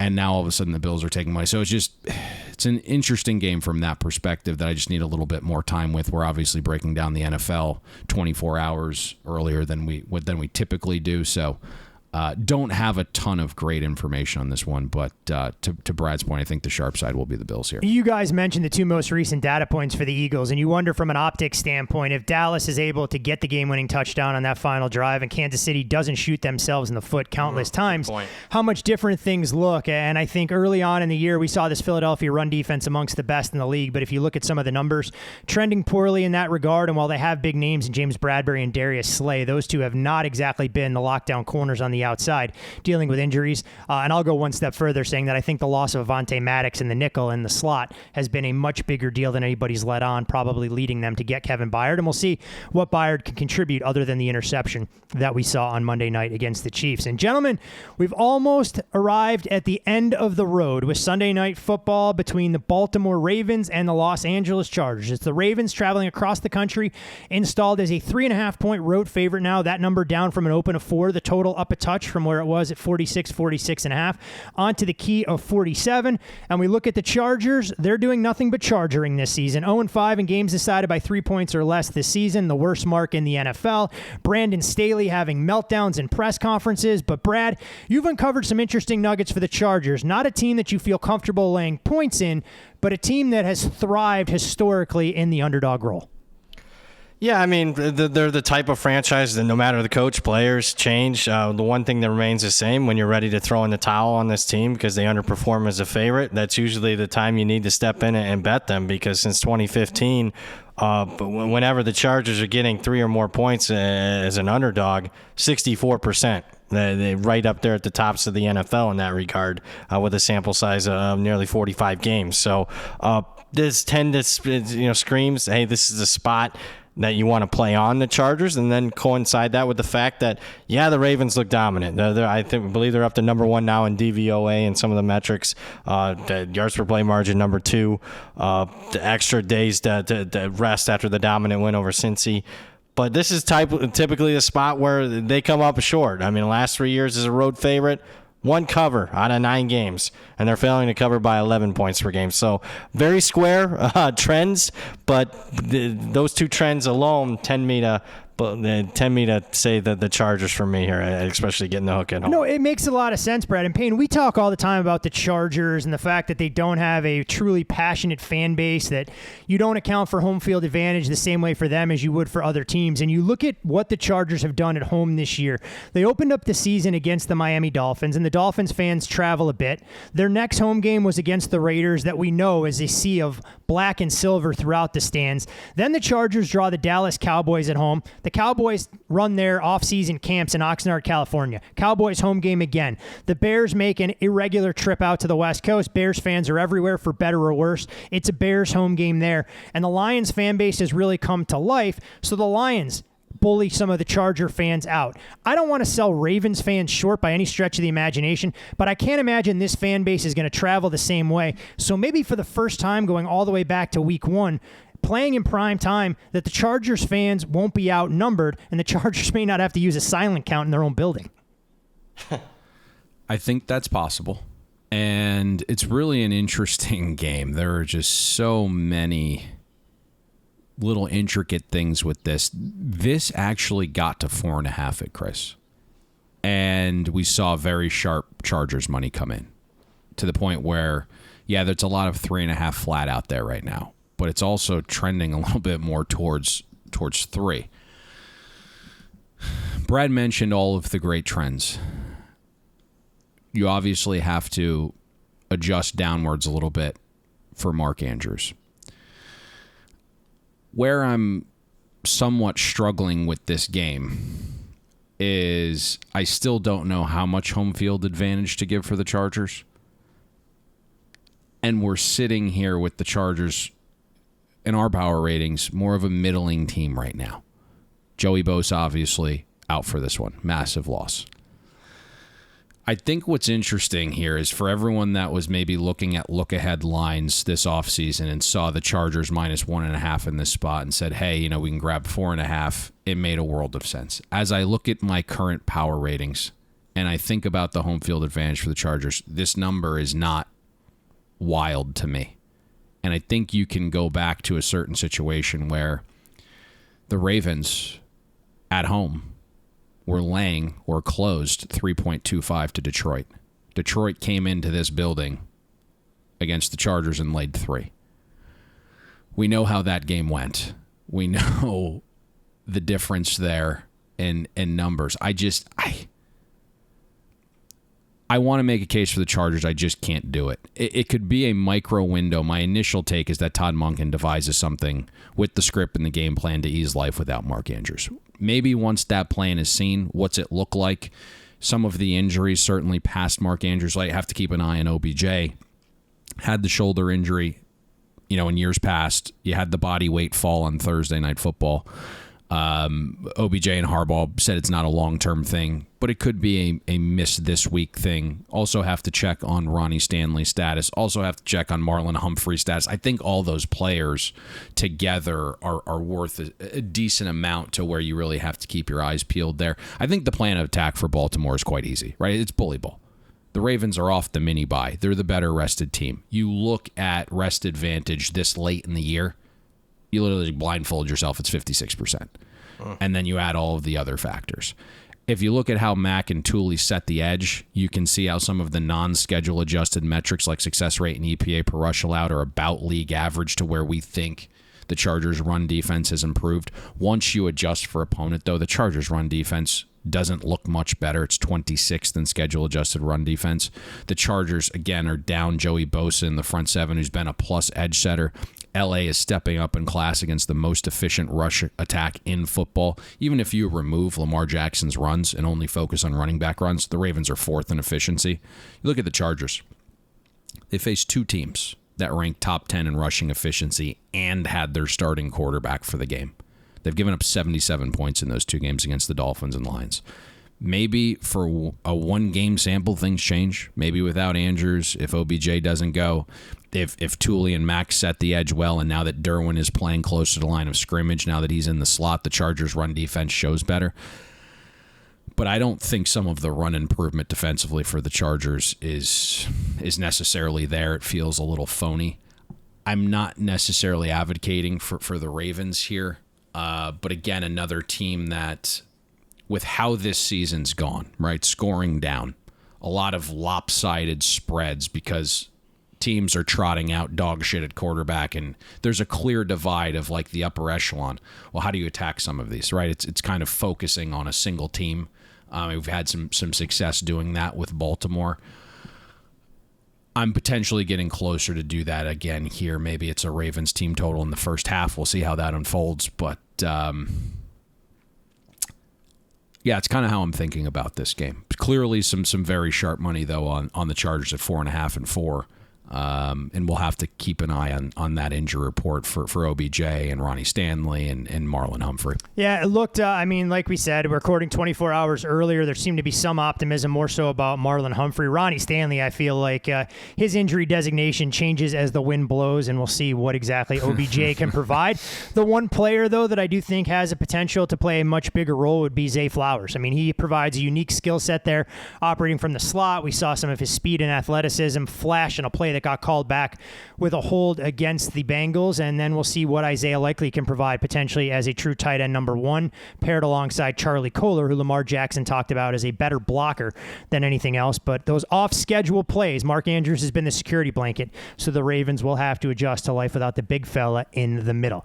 You can Were you gonna normalize us as normal sports fans and divulge? No. I mentioned fantasy football once. I got it off my chest. No. Just what was the overall take there when you saw that Zay Flowers touchdown called back on a phantom hold? Because I was not thrilled. I was not thrilled. Let us divulge, okay? We had first half over Ravens team total. Motherfuckers. We had first half over. And then we had Zay Flowers, or you had Zay Flowers on your fantasy team, of which I believe you lost that matchup by 6 points this week. Yeah, Cortland Sutton, Hail Mary grab, the back of the end zone, the difference in the game. Nobody gives a shit about my fantasy team, but you know what? This is our podcast. We'll talk about whatever the hell we want to after doing 2+ hours of content. So listeners, they can take it. There we go. I was cursing up a storm there when that got called back with what we had invested on the Ravens first. Got the nice deflected touchdown. Justice prevailed, and the Ravens get there on that particular spot. You can follow Brad on Twitter at BradPower7. You can follow Payne there on social media at Payne Insider. I'm Todd Fuhrman. Follow me as well.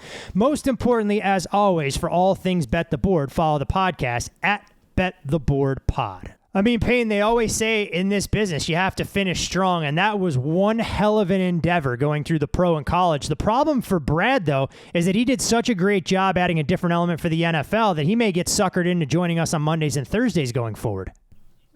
I got to tell you, whatever lessens my prep time is beneficial. As soon as we got off the show, I was like, Brad, you might have to do NFL with us every week, and he threw out a derogatory comment, which I won't repeat. No, although I think our listeners would be entertained if you shared someone, that. So. And I won't repeat. No. Yes, I won't repeat.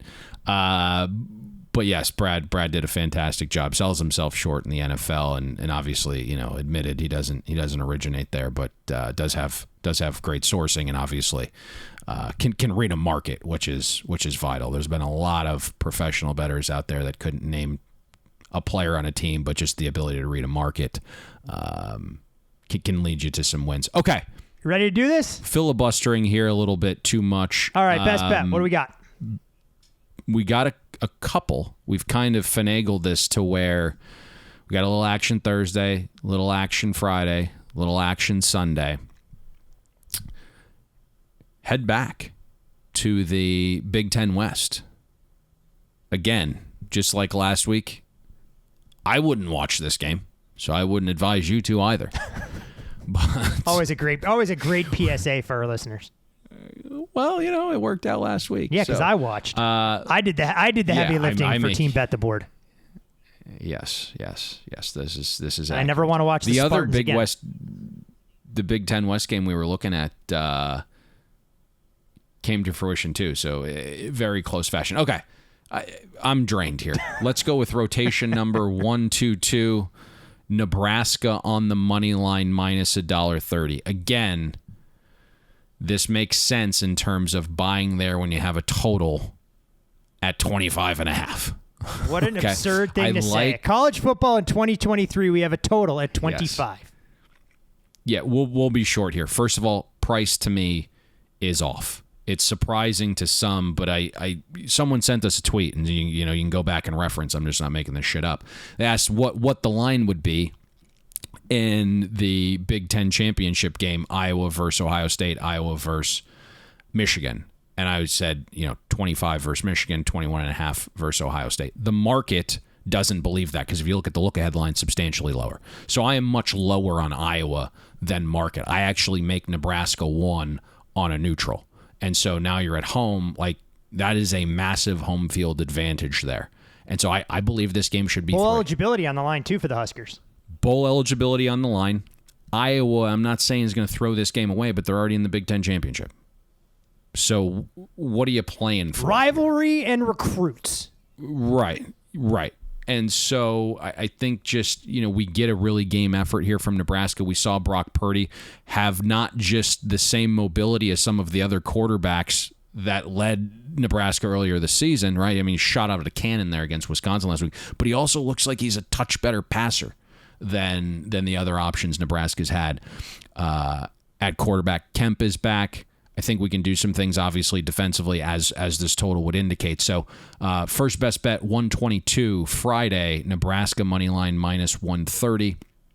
The other thing we were debating on doing, as you kind of heard us break the game down, Buffalo's starting to leak a little bit, but we do like a 2-team NFL teaser that spans both Thursday to Sunday. So we go with the first game at the very top of the board, 106 Detroit Lions as the first leg in a 6-point teaser, take them down to minus 1.5. Just health, right? Just health. They are so much healthier than they've been all season. That's not the case for the Packers here.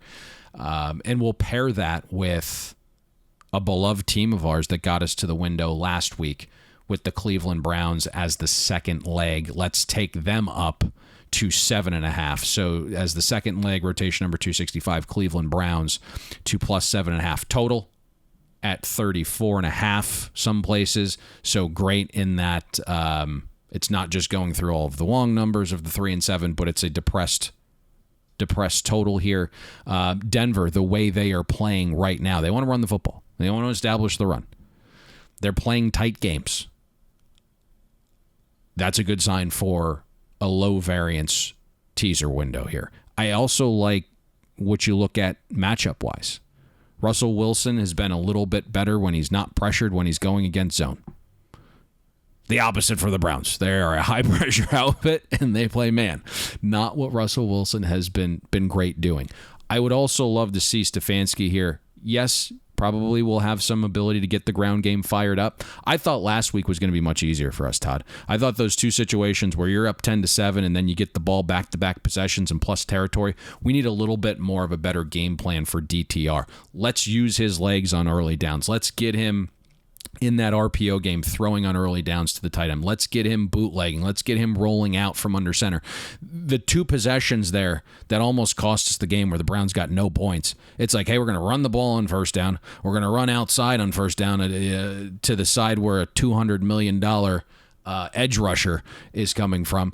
And we're then asking DTR to throw on third and long. Payne, let me tell you, have a little bit better of a I am game a plan huge here. fan of an offense that goes 3.5 yards per play and 3.7 yards per pass like the Browns did last week.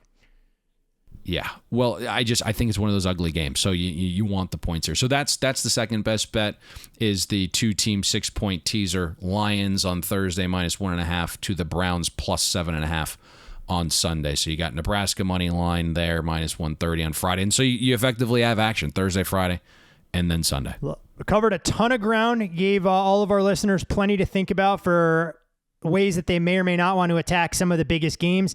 It is a marathon, not a sprint this weekend with football, starting with the MAC, carrying you all the way through Thursday, Friday, Saturday, Sunday. We will be back with you on Monday for a preview of the Minnesota Vikings against the Chicago Bears. It's also time on the program, Payne, where you offer up your annual PSA about a lot of our younger listeners out there so they don't make poor choices. So the floor is yours.